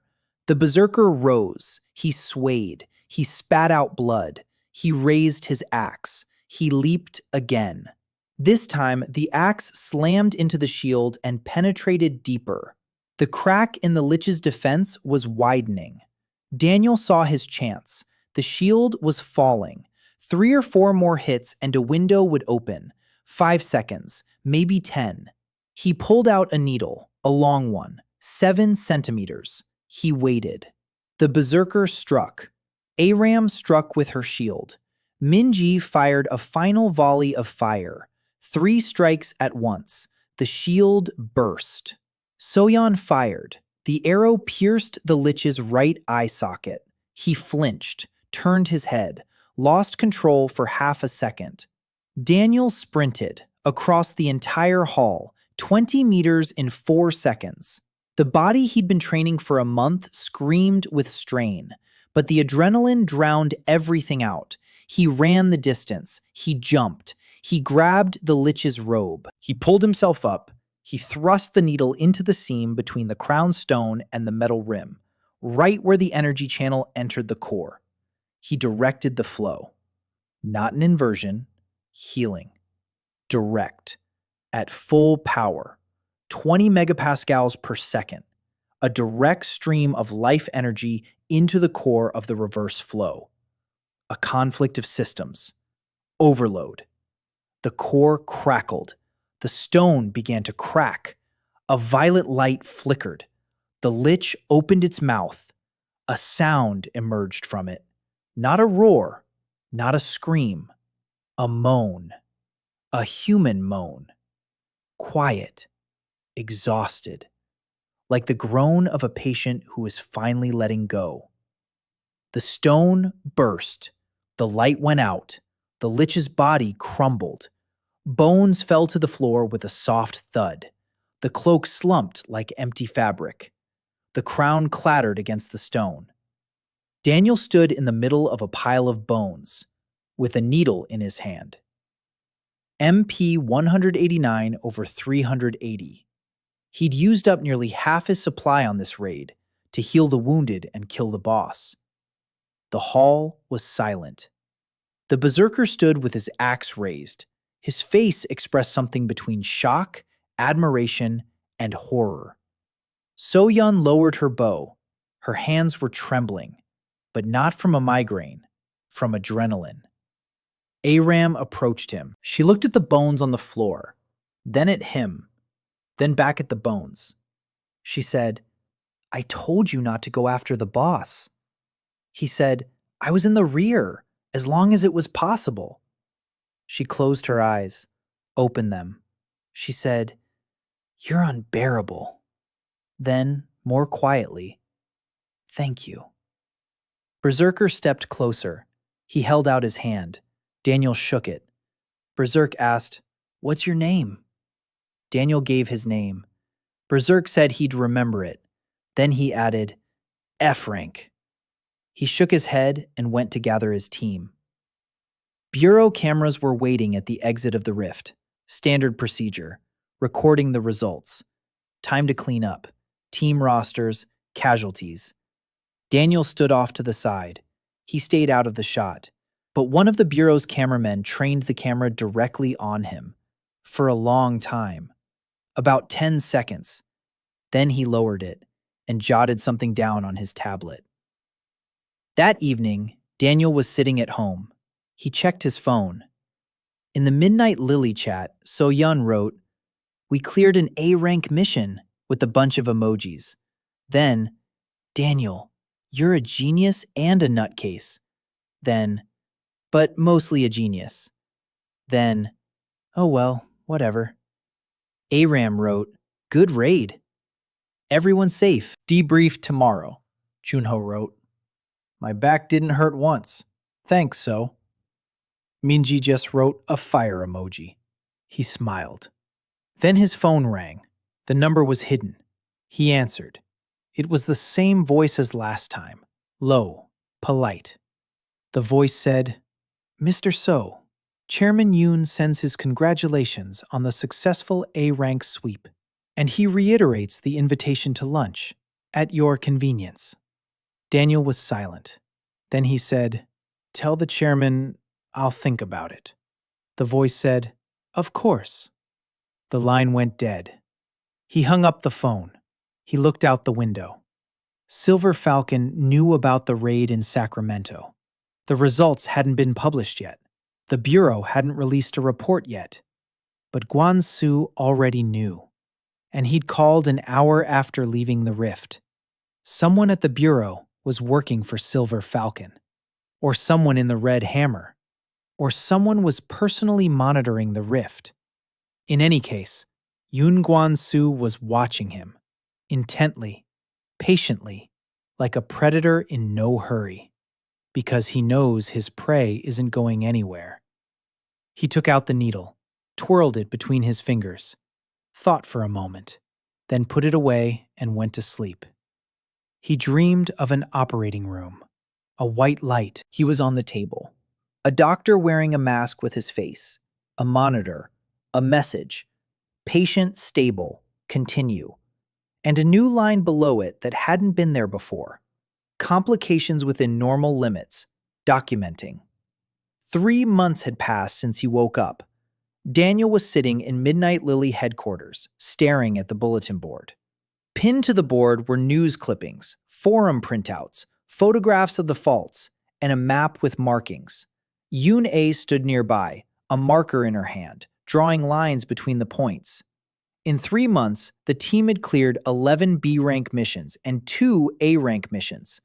The statistics were anomalous.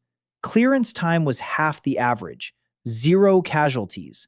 Efficiency on par with top-tier S-rank teams, despite a nominally B-level roster. The forums were buzzing. The nickname came about on its own. The Dark Healer. Someone from the Red Hammer told a story about an F-rank healer who had destroyed 12 spectral hounds with a minor healing spell. The story grew with details, exaggerations, myths. In one version, he killed a lich with his bare hands. In another, he resurrected a dead Red Hammer fighter. In a third, he wasn't even human at all, but a dungeon spirit who had taken on human form. Daniel read this and shook his head. 3 months, and his anonymity was already falling apart at the seams. Yuna finished drawing. She turned to him. She said she'd found a pattern. The A-rank and higher fissures that had opened over the past 6 months weren't random. There's a pattern, a geographical one. They form a ring around the coast, from Seattle through Sacramento to Los Angeles. Each subsequent one was slightly deeper than the previous one, slightly more complex, as if someone were testing the defenses or looking for something. Daniel walked over to the map. He looked at it. She was right. A ring. An irregular one with gaps, but a ring. And at the center of the ring was San Francisco. He asked when she'd noticed it. She said a week ago. She'd been checking the Bureau's data, publicly available. Anyone could have looked, but no one had, because no one was looking for a pattern. Everyone thought the faults were random. He stood by the map and thought, the faults aren't random. They form a structure, a ring around the city, like a siege ring, or like a diagnostic contour. In medicine, there's a technique, coronary angiography.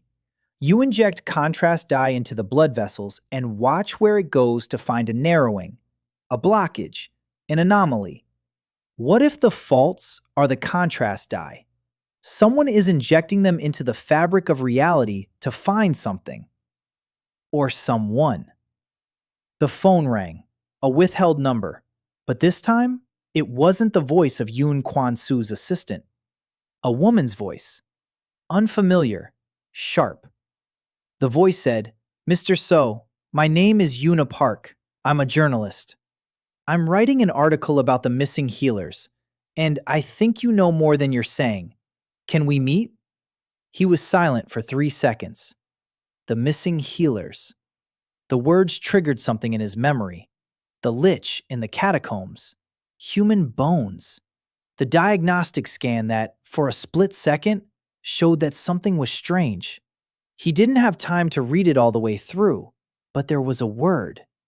Class. Healer class. The lich was a former healer. He said so. Where and when? She named a cafe downtown. Tomorrow, noon. He said he'd be there. He hung up. Yoon Ah looked at him questioningly. He said it was a journalist. She asked if it was dangerous.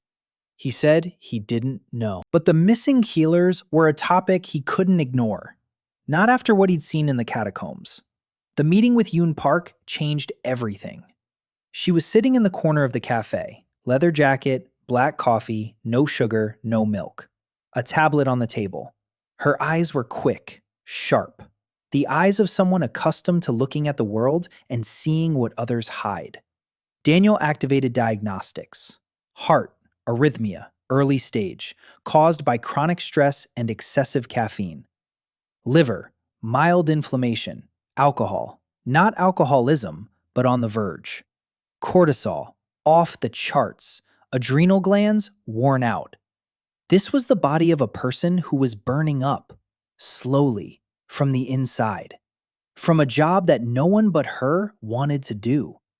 She got right to the point. She said that a year ago, she'd written an article for a major publication. The topic? Healers who go missing. Over the past 10 years, 47 healers of rank B and above have disappeared. The official version? They perished in the rifts. No bodies have been found. But bodies are never found. Not a single one. 0 out of 47. The statistics for other classes are different. For swordsmen, bodies are found in 80% of cases. For tanks, 70. For mages, 60. For healers, 0. As if they're being taken away. She found a source inside the bureau, a junior analyst. He passed the data to her. Names, dates, last known locations. The pattern was the same as the one Yoon Ah had found. Healers were disappearing near high-rank faults. Always, without exception. The source died a week after passing on the data, officially a heart attack. He was 32 years old, no history of heart disease. The article was shelved. She was fired. She fell silent. She looked at Daniel. She asked, "Did you see anything in the Sacramento catacombs?" He was silent, thinking. Then he said, "The lich was human, or used to be." She wasn't surprised, as if she knew, or suspected. She asked, "A healer?" He said he wasn't sure. The diagnostic showed a fragment of data. Cool, but he didn't have time to read it all. She nodded. Then she said, "Yoon Gwang-Su, chairman of the Silver Falcon, former S-rank healer. 20 years ago, he was the strongest healer in North America. Then he suddenly left the field, became an administrator, a politician." The official version: loss of abilities due to mana overexertion. But his former colleagues, 3 people, all 3 among those 47 missing. They vanished within 5 years of his departure from the field. Daniel listened. Gwang-Su, a former healer, who knows what inversion is because he himself once stood on the threshold of that discovery, who now runs the largest guild, and who is very insistently inviting an F-rank healer from the team of misfits to dinner. The picture was coming together, grim, terrifying, but not yet complete. He stood up. He told Yuna that they needed to work together. She asked why he trusted her. He said he didn't trust her, but they had a common enemy, and she had an arrhythmia that he would cure for free if she stopped drinking coffee after 4 in the afternoon. She looked at him. Then she said, "You cured me without asking for permission. That's actually unethical." Then, more quietly, "Thank you. Coffee tomorrow." He accepted the invitation, not because he wanted to, but because he needed to see Gwang-Su in person, to understand what he was dealing with. The restaurant was on the roof of a skyscraper in the financial district. Panoramic windows, a view of the bay, white tablecloths, soft music. Prices on the menu listed only in words, not numbers. Yoon Gwang-Su was sitting at a corner table, 58 years old, gray hair combed back, a suit that cost more than a year's rent on Daniel's apartment. His face was calm, his smile was warm, his eyes were kind, the eyes of a grandfather reading fairy tales to his grandchildren. Daniel sat down across from him. He activated diagnostics, and his hands went cold. Gwang-Su's body was abnormal. On the outside, a 58-year-old man in excellent shape. On the inside, magical channels, altered, expanded to 3 times their normal size. The walls of the channels were thickened, like the walls of arteries in chronic hypertension. Something was flowing through these channels, not mana, or not just mana, something denser, darker, a reverse flow, weak, background, but constant, like an IV drip running 24 hours a day. Yoon Gwang-Su hadn't lost his abilities, he'd altered them. 20 years ago, he discovered the inversion, or part of it, and used it on himself, not for healing, for something else. Gwang-Su spoke. His voice was soft, velvety. He said he was glad to finally meet me, that he'd been following Mr. So's career with great interest, that he was impressed by the results, especially in Sacramento. Then he leaned forward and spoke more quietly. "I know what you see, because I too once saw it." Daniel remained silent. Gwang-Su continued. He said that 20 years ago, he was the only healer who understood that the magic of healing isn't just restoration, that the flow can be directed, focused, reversed. He was on the verge of a discovery that would have changed the world. And then he got scared, because inversion isn't just a weapon. It's a key to something much greater, to understanding how the faults work, what they really are, and who creates them. He paused, took a sip of wine, looked out the window. Then he said, "I made a choice, the wrong choice. I backed down. I shut down my research. I became a politician. I protected myself with power and money.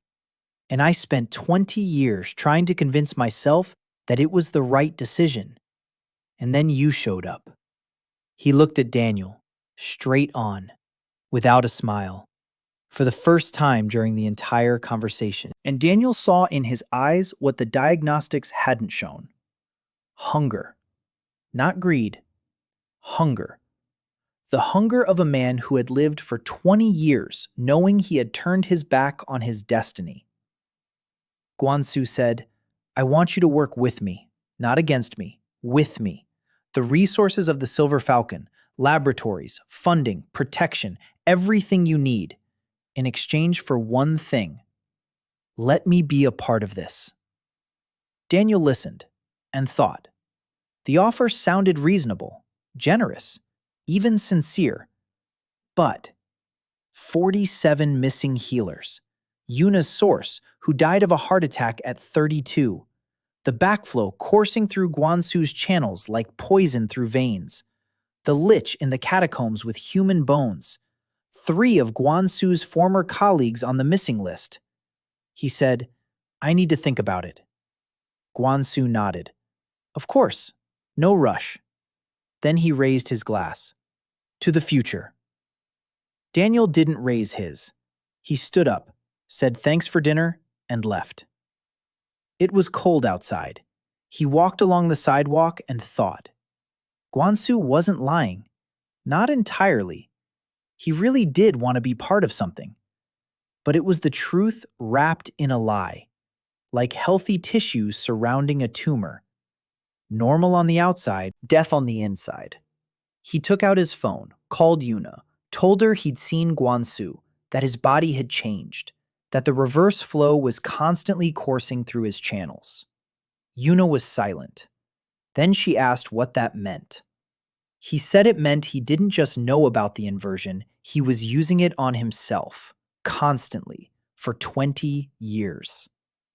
He asked her what happens to cells that are constantly exposed to the reverse flow. She didn't answer because she didn't know. He answered himself. They transform. They mutate.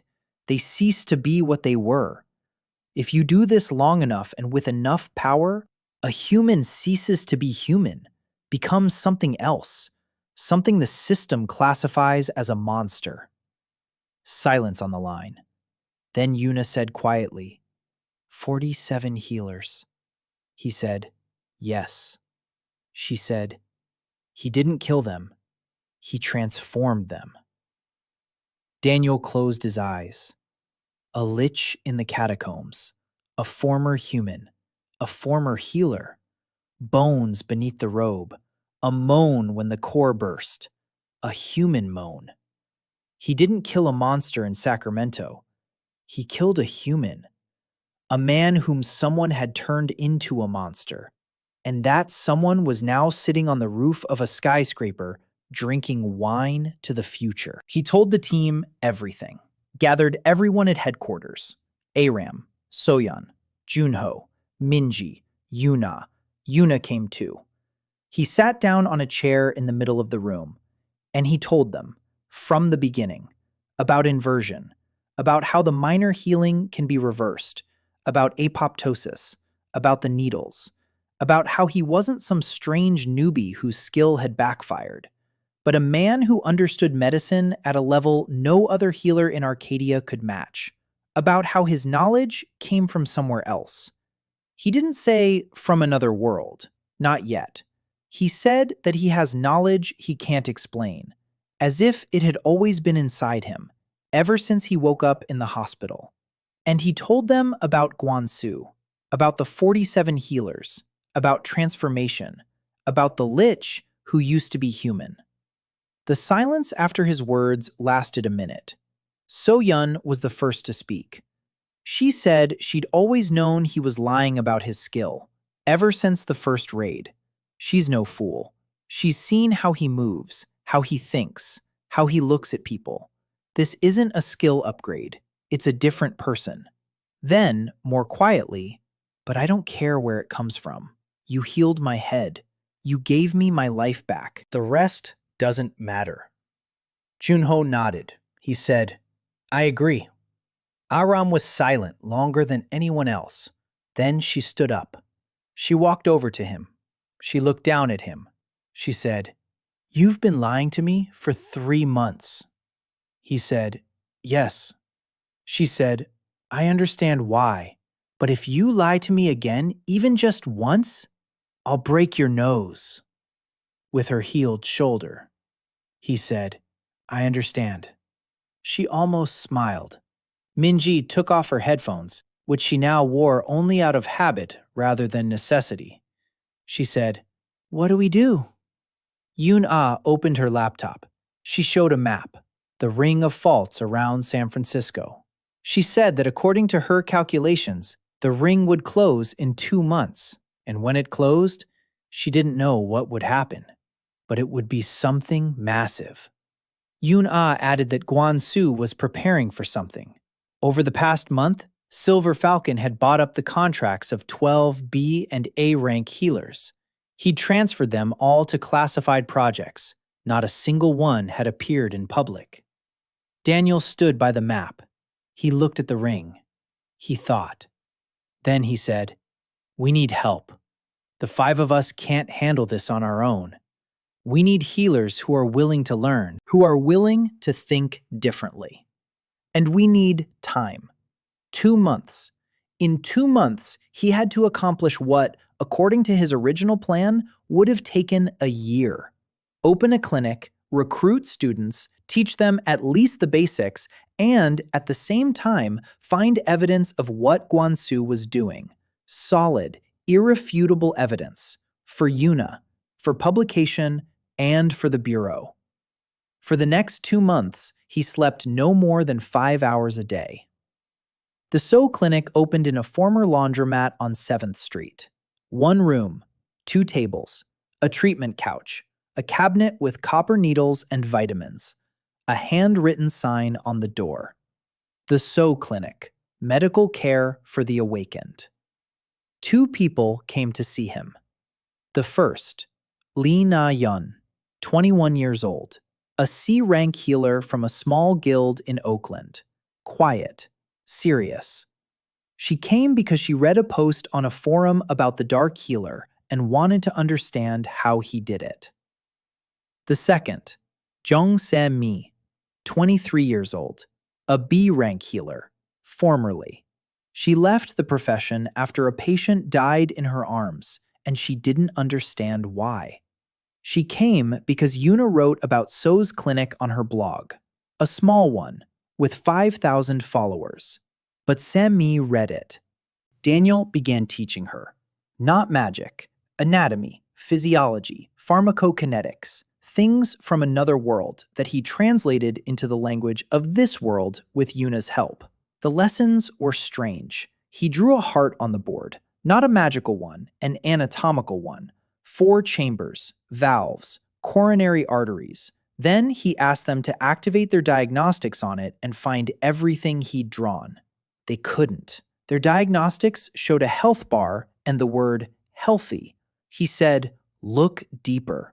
Imagine that the health bar is the cover of a book and you need to read the text." Nayeon was the first to understand. A week later, for the first time, her diagnostics showed her not a word, but an image. Blurry, fuzzy, but she saw a heart, 4 chambers, and she cried, quietly, out of shock, because in 3 years of working as a healer, no one had ever told her that she could look at things differently. Meanwhile, Yuna was digging, deep, dangerous. She traced the Silver Kestrel's financial flows, through offshore accounts, through shell companies. The money was going to a secret laboratory in the suburbs of San Jose. Officially, the lab was engaged in researching magical crystals from the faults. Unofficially, Yuna couldn't get inside, but she found a former employee, one who'd been fired a year ago.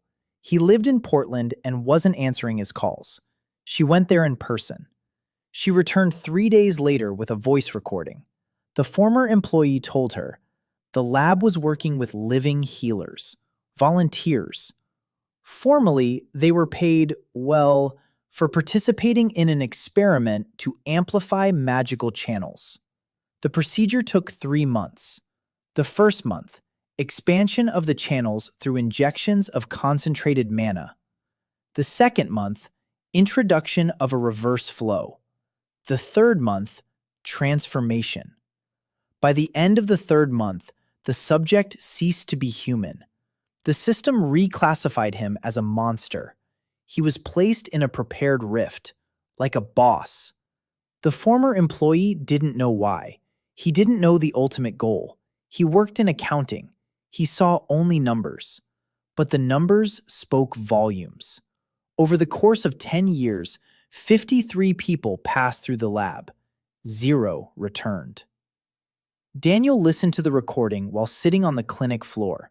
Yuna sat next to him. So-Yeon stood by the window. Aram sat on the couch. Everyone was silent. 53, not 47. Yuna had found only 47 because 6 were from other countries, imported healers. No one was looking for them. Daniel stood up. He walked over to the map. He looked at the ring of faults. He said, Gwang-Su isn't just turning healers into monsters. He's placing them in the faults, according to a specific pattern, in a ring. He's building something, some kind of structure, out of former humans. Yuna said quietly, like building blocks. He nodded, like building blocks. The ring closed sooner than Yuna had expected. Not in 2 months, in 3 weeks. The last rift opened at night, S rank, in Golden Gate Park, right in the middle of the city. A 10-meter-high crack in reality. The edges glowed purple. The ground shook within a kilometer radius. Windows in the buildings shattered. Sirens wailed throughout the city. Daniel stood on the roof of his house and watched. All the faults of the ring flickered on the horizon, simultaneously, pulsing in unison, like a heartbeat. The system sent him a message, one it wasn't supposed to send. White text on a black background. Patient unstable. Intervention required. He stood there, staring at those words. Patient. Not him. We are. Arcadia was the patient, and she was getting worse. Yuna published an article. Everything she'd found. Financial flows, the laboratory, testimony from a former employee, a list of missing healers, the connection to Gwang-Su. The article went live at 3 in the morning, on her blog, on all platforms simultaneously. By 6 in the morning, 200,000 people had read it. By noon, 2 million.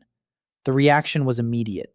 The Regulatory Bureau announced that it was conducting an investigation. Falcon issued a denial. Gwang-Su held a press conference, calm, smiling. He said the accusations were baseless, that the journalist was a former employee of a publication that had fired her for incompetence, that he was ready for any investigation. But while the information war raged outside, inside the faults continued to throb, and Daniel realized that time was up. He called Aram. He said he needed to enter the S-rank fault in Golden Gate. She was silent for 5 seconds. Then she said, "When?" He said, "Now." She said, "Wait." An hour later, a team had gathered at the fault, the entire Midnight Lily team, plus Yuna with a laptop and a portable scanner, plus Hye-Rin, Shin Hye-Rin, an S-rank healer. She had appeared a week ago. She came to the So clinic, without warning. She stood in the doorway, tall, beautiful, flawless, a face straight out of a magazine cover. She said she was challenging him to a public duel, to prove he was a charlatan. He looked at her, activated diagnostics, and saw the pain she'd hidden so deep that she'd probably forgotten where she'd put it herself. Her brother, who had died in the dungeon 10 years ago. Shin Tae-yeon, a B-rank healer, number 23 on the missing persons list. He didn't duel her. Instead, he asked her to stay. He showed her a patient with a ruptured aorta who had been brought to the clinic a minute before she arrived. A hunter from a minor guild.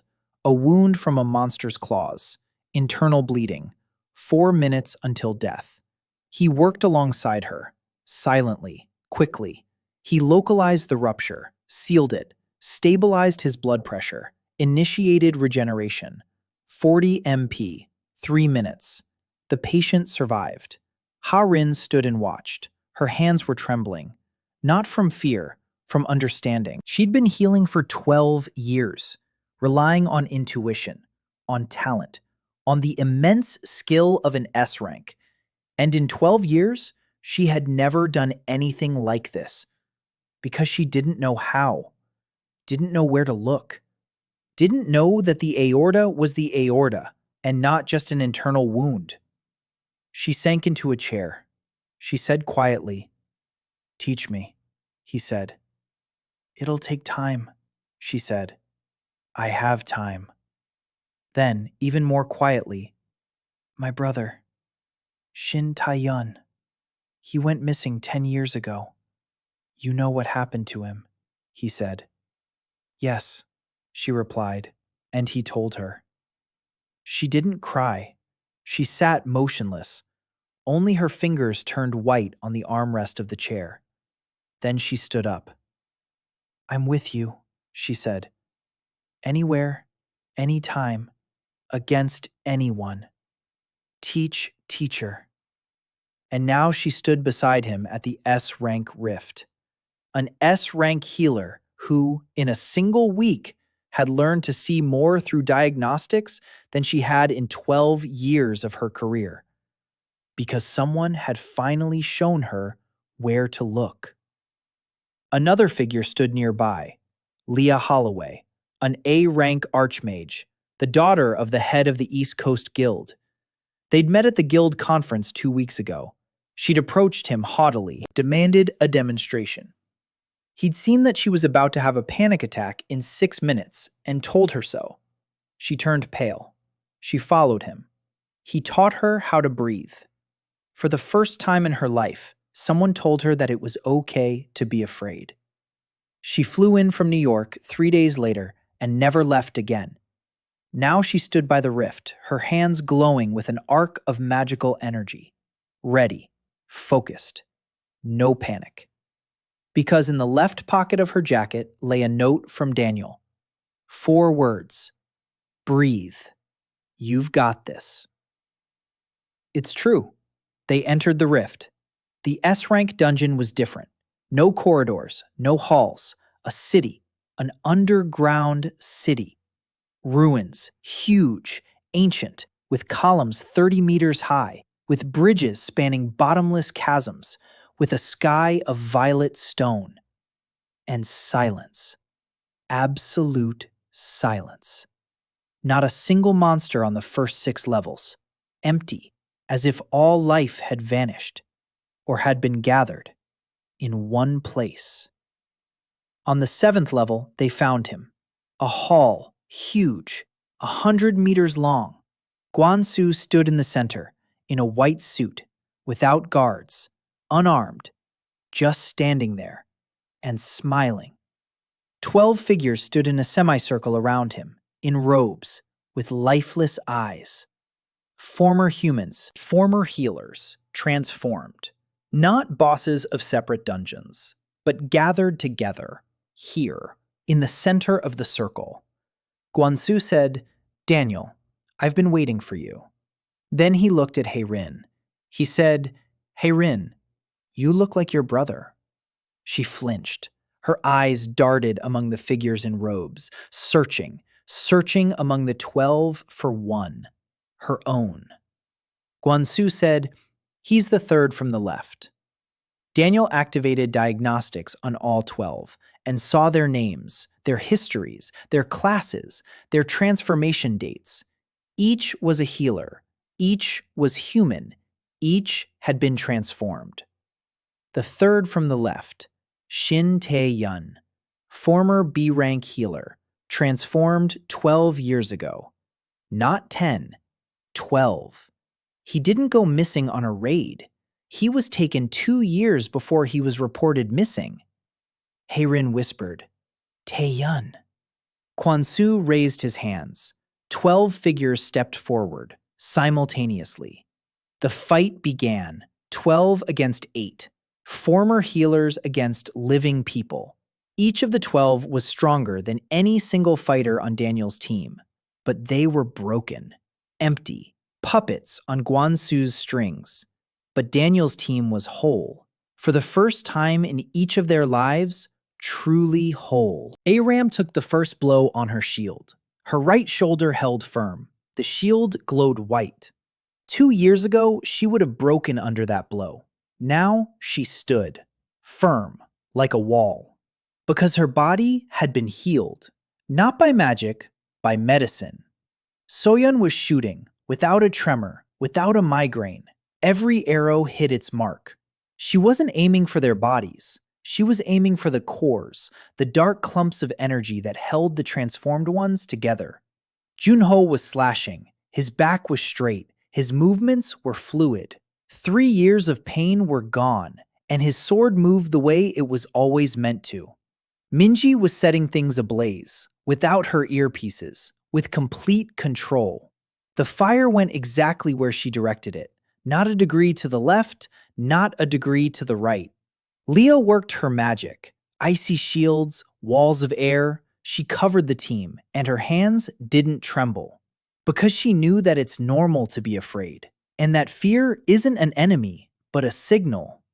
Hye-Rin, an S-rank healer. She stood in the center and healed everyone at the same time. But not like before, not at random, not intuitively. She healed with precision. She saw the cut on Aram's arm and directed the flow precisely into the severed muscle.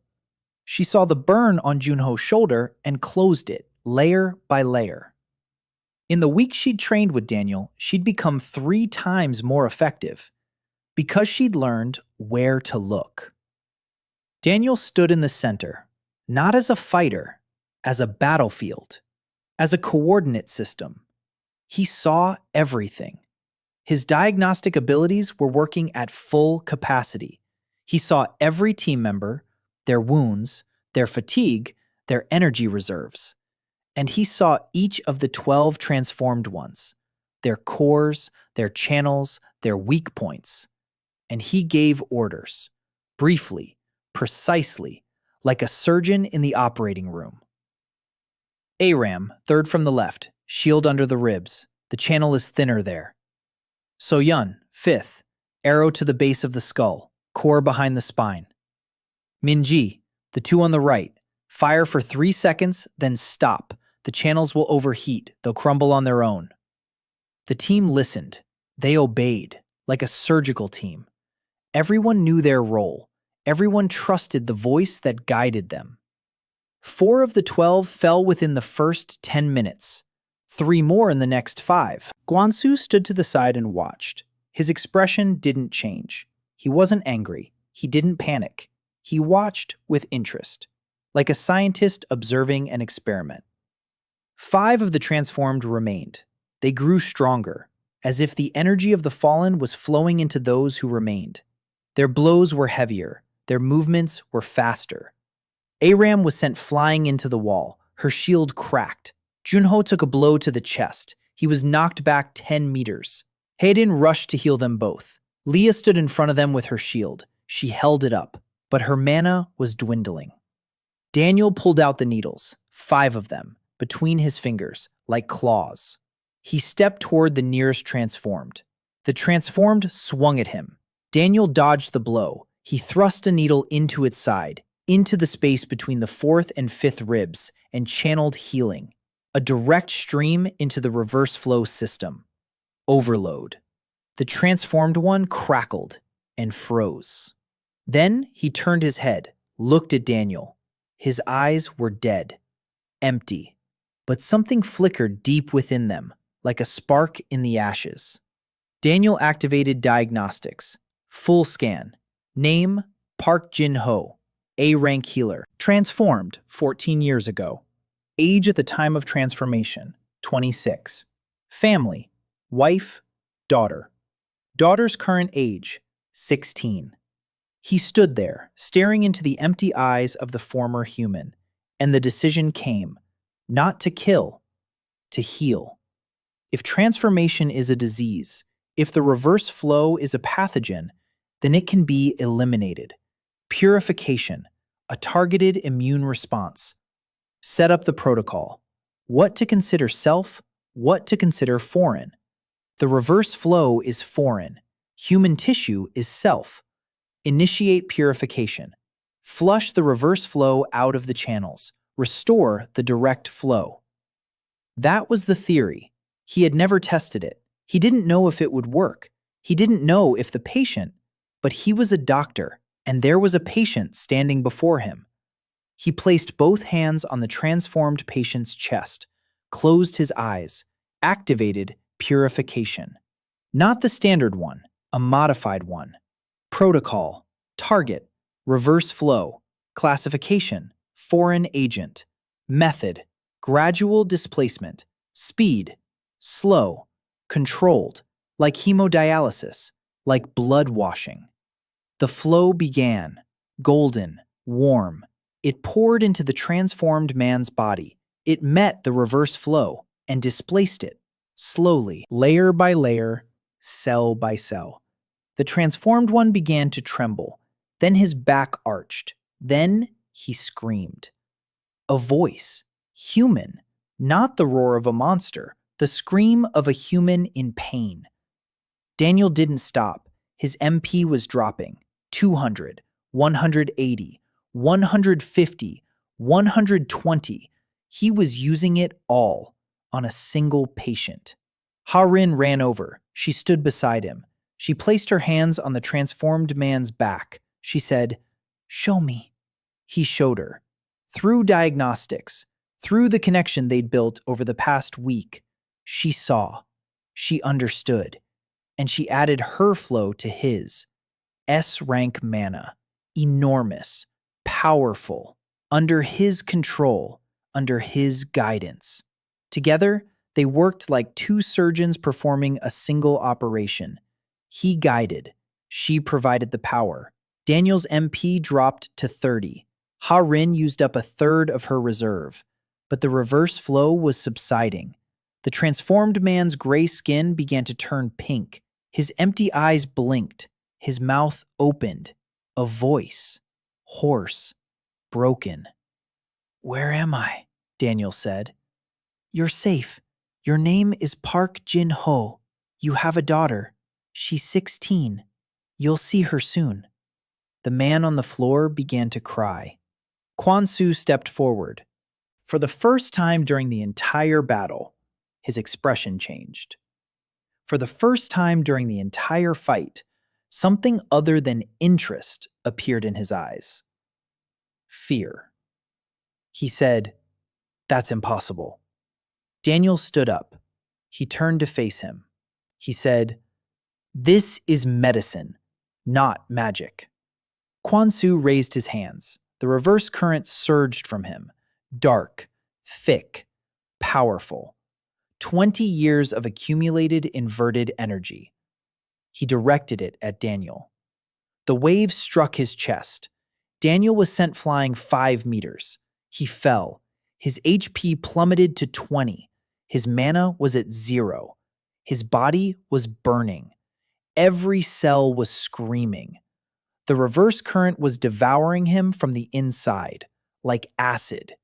He lay on the floor and felt his body begin to transform. Cells were changing. Channels were expanding. A process that took others 3 months was happening in seconds for him. Because Gwang-Su had put everything he had into that strike. The system displayed a message, red text. Transformation initiated. Class, healer. Status, changing. And below that, another message. White text on a black background, in a different font, as if from a different sender. Doctor, heal yourself. He was lying on the floor of an S-rank dungeon. His mana was at 0. His body was falling apart. The transformation was underway. And he did the only thing he could. He remembered. He remembered his past life, his residency, night shifts, patients, every single one, by name, by ward, by diagnosis. He remembered the girl from Ward 407 whom he couldn't save. He remembered Ha-Yoon, whom he did save. He remembered the hands with cuts on the wrists, strangers' hands that had become his own. He remembered why he was here, not for battles, not for power, not for power, to heal. And he channeled what remained of his life energy. Not mana. There was no mana. Something else. Something that had been inside him before mana, before the system, before Arcadia.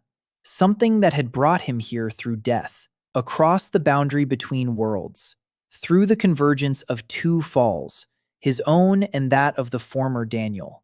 He channeled it inward, into his cells, into his channels, and initiated the purification. without mana, through sheer will, through knowledge, through the stubbornness of a doctor who refuses to let go of a patient, even if the patient is himself. The reverse flow met resistance. It stopped and began to retreat, slowly, millimeter by millimeter. The system flickered. The transformation halted. He lay on the floor, breathing. Every breath felt like glass in his lungs. But alive. A human being. Gwang-Su stood over him, watching. His face was gray. He'd spent everything on that blow. 20 years of accumulated energy, and it hadn't worked. He opened his mouth. He wanted to say. Aram struck him in the back with her shield, with the full force of her healed shoulder. Gwang-Su fell. So-Yeon fired an arrow. It pierced his thigh. Not fatal, but he couldn't get up. Junho pressed his sword to Gwang-Su's throat. Minji stood over him with fire in her palms. Lia maintained a magical barrier around them. Hye-Rin fell to her knees next to Daniel. Her hands glowed. She was healing him. Carefully, precisely, just as he had taught her. Every organ, every blood vessel, every damaged cell. His HP crept upward. 30, 45, 60. He sat up. Then he stood up. He staggered. Hye-Rin supported him by the elbow. He looked at Gwang-Su on the floor. The old man lay there, staring at the ceiling. His face was blank. Not angry. Not frightened. Blank. Like the face of a patient who had finally stopped fighting. Daniel walked over. He crouched down beside him. He activated diagnostics. Gwang-Su's body was falling apart. 20 years of reverse flow had eaten away at him from the inside. Without the stored energy he'd unleashed in his final blow, his own cells had begun to die off. His channels were collapsing. His organs were failing one by one. He was dying. Slowly, but irreversibly. The damage was too deep, too old. 20 years of degradation. No healer could fix this. Gwang-Su knew it. He looked at Daniel. He said quietly, "You see?" Daniel nodded. Gwang-Su said, "I wanted to seal the fissures a long time ago, back when I was still a healer. I found a way. I needed a network of healers, transformed ones, stationed at points of power, a ring that, when activated, would close all the faults at once, forever. But for that, I needed people, living people transformed into nodes in the network." He paused. "Then I told myself it was for the sake of the world, that the sacrifice of 50 would save millions, that I was carrying a burden others weren't willing to bear." He closed his eyes. "Then I was lying. I just wanted to be the one to do it. I wanted the world to remember my name." Daniel was silent. Then he said, "The network, it's working." Gwang-Su opened his eyes. He said, "Yes. If we activate all the nodes at once, with a direct stream, not reverse, direct, the network will close and the faults will seal." "But I couldn't use the direct stream. I lost it 20 years ago when I chose the reverse." He looked at Daniel, and it was the look of a man who had been walking the wrong path his whole life and only realized it at the very end. Daniel stood up. He looked at the remaining 4 transformed beings. They stood motionless. Without a command from Gwang-Su, they didn't attack. They just stood there, waiting. Then he looked at Hye-Rin. He said, "I need your mana, all of it." She nodded. No questions, no hesitation. The teacher asked, the student answered. He looked at the team, at each one. Aram, who hadn't been able to lift her arm for 2 years. Yun, who had lived with pain for 15 years. Junho, who endured in silence. Minji, who was afraid of her own power. Yoon, who found the ring on the map. Lia, who learned not to be afraid. Yuna, who wasn't afraid to write the truth. Hye-Rin, who called him teacher. He said, I need to heal 4 people at the same time, reverse the transformation, and then, through them and through the 8 we've already freed, activate the network with a direct flow, with healing energy, not through destruction, through healing. If the fissures are wounds on the body of the world, then they must be treated as wounds.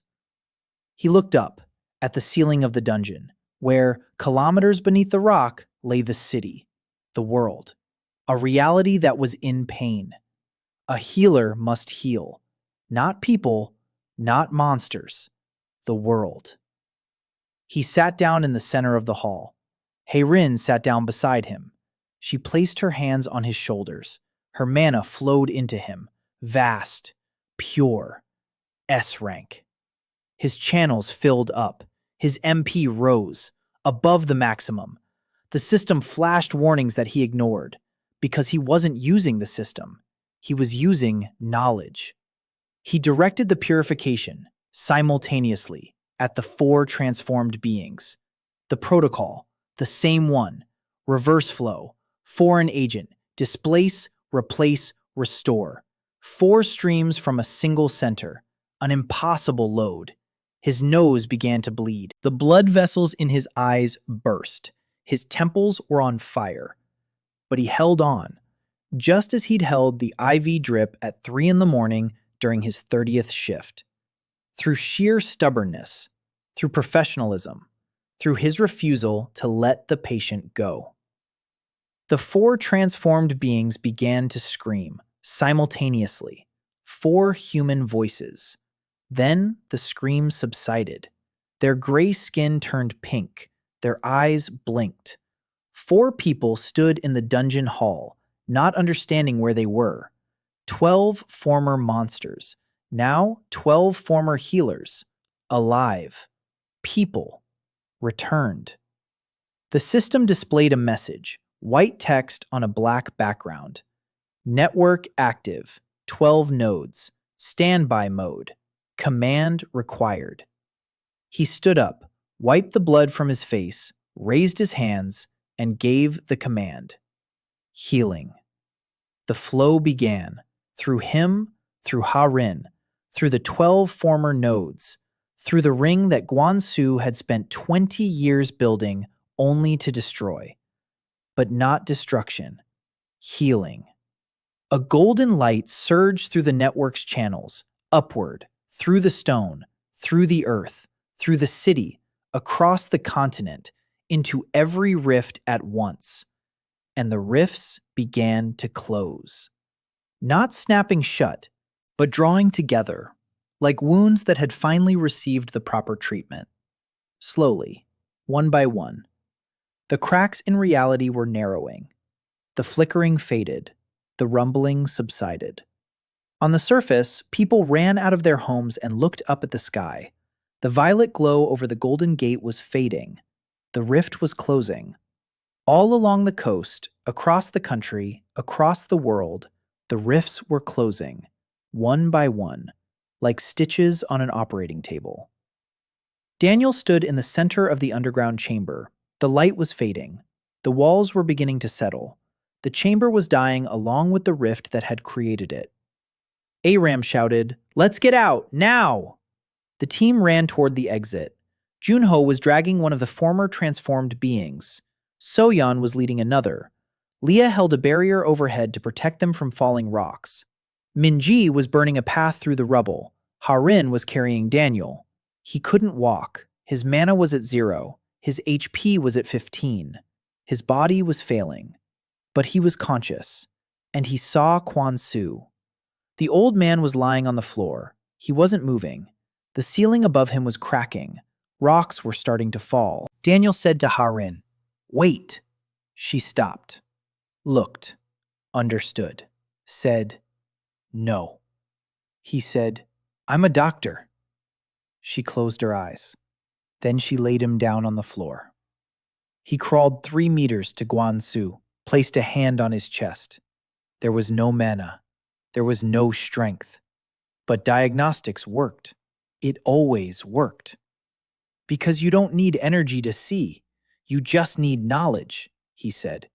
You need an operation that I can't perform here. A hospital. An IV. 12 hours. Maybe I can save you. Maybe not. But I'll try. Gwang-Su looked at him for a long time. Then he said, Why?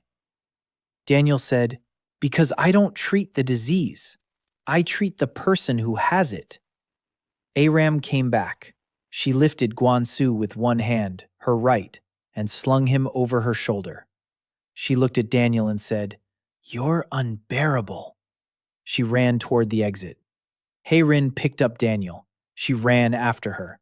They left the rift a second before it snapped shut.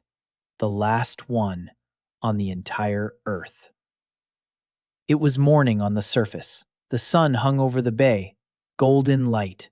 A clear sky. Not a single purple flicker on the horizon. For the first time in 20 years. Daniel was lying on the grass in Golden Gate Park. His team was sitting around him. Everyone was alive. Everyone was unharmed.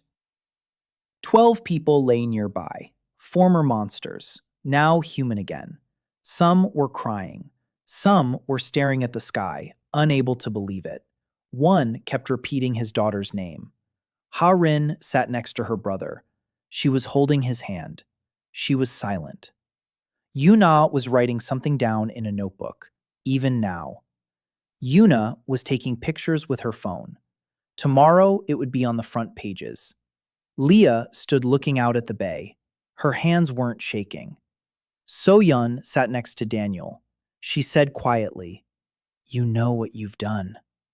He said, You cured the patient, she said. You cured the world. He looked at her, then at the sky. Clear, without cracks, without flickering, without wounds. The system displayed the final message, white text on a black background. Patient stable, treatment complete. Thank you, doctor. And below it, in small letters, Welcome home. He closed his eyes. Lying on the grass, he listened to the breathing of the people around him, the people he had cured, whom he had saved, whom he had found. And for the first time since waking up in a stranger's body on a hospital bed, he felt that he was home. Not in San Francisco, not in Arcadia, but among the people who needed him. So-Yeon rested her head on his shoulder. Aram sat down beside him, silently, just there. Little Ha-Yoon, whom her mother had brought, pushed her way through the bureau's cordon and climbed onto his stomach. She asked, Uncle Doctor, did you fix the sky?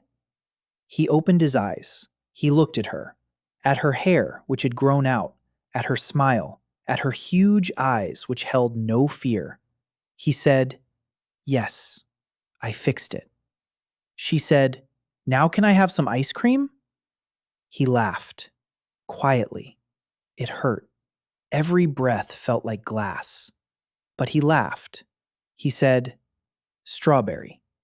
She wrinkled her nose. She said, Chocolate. He said, All right, chocolate.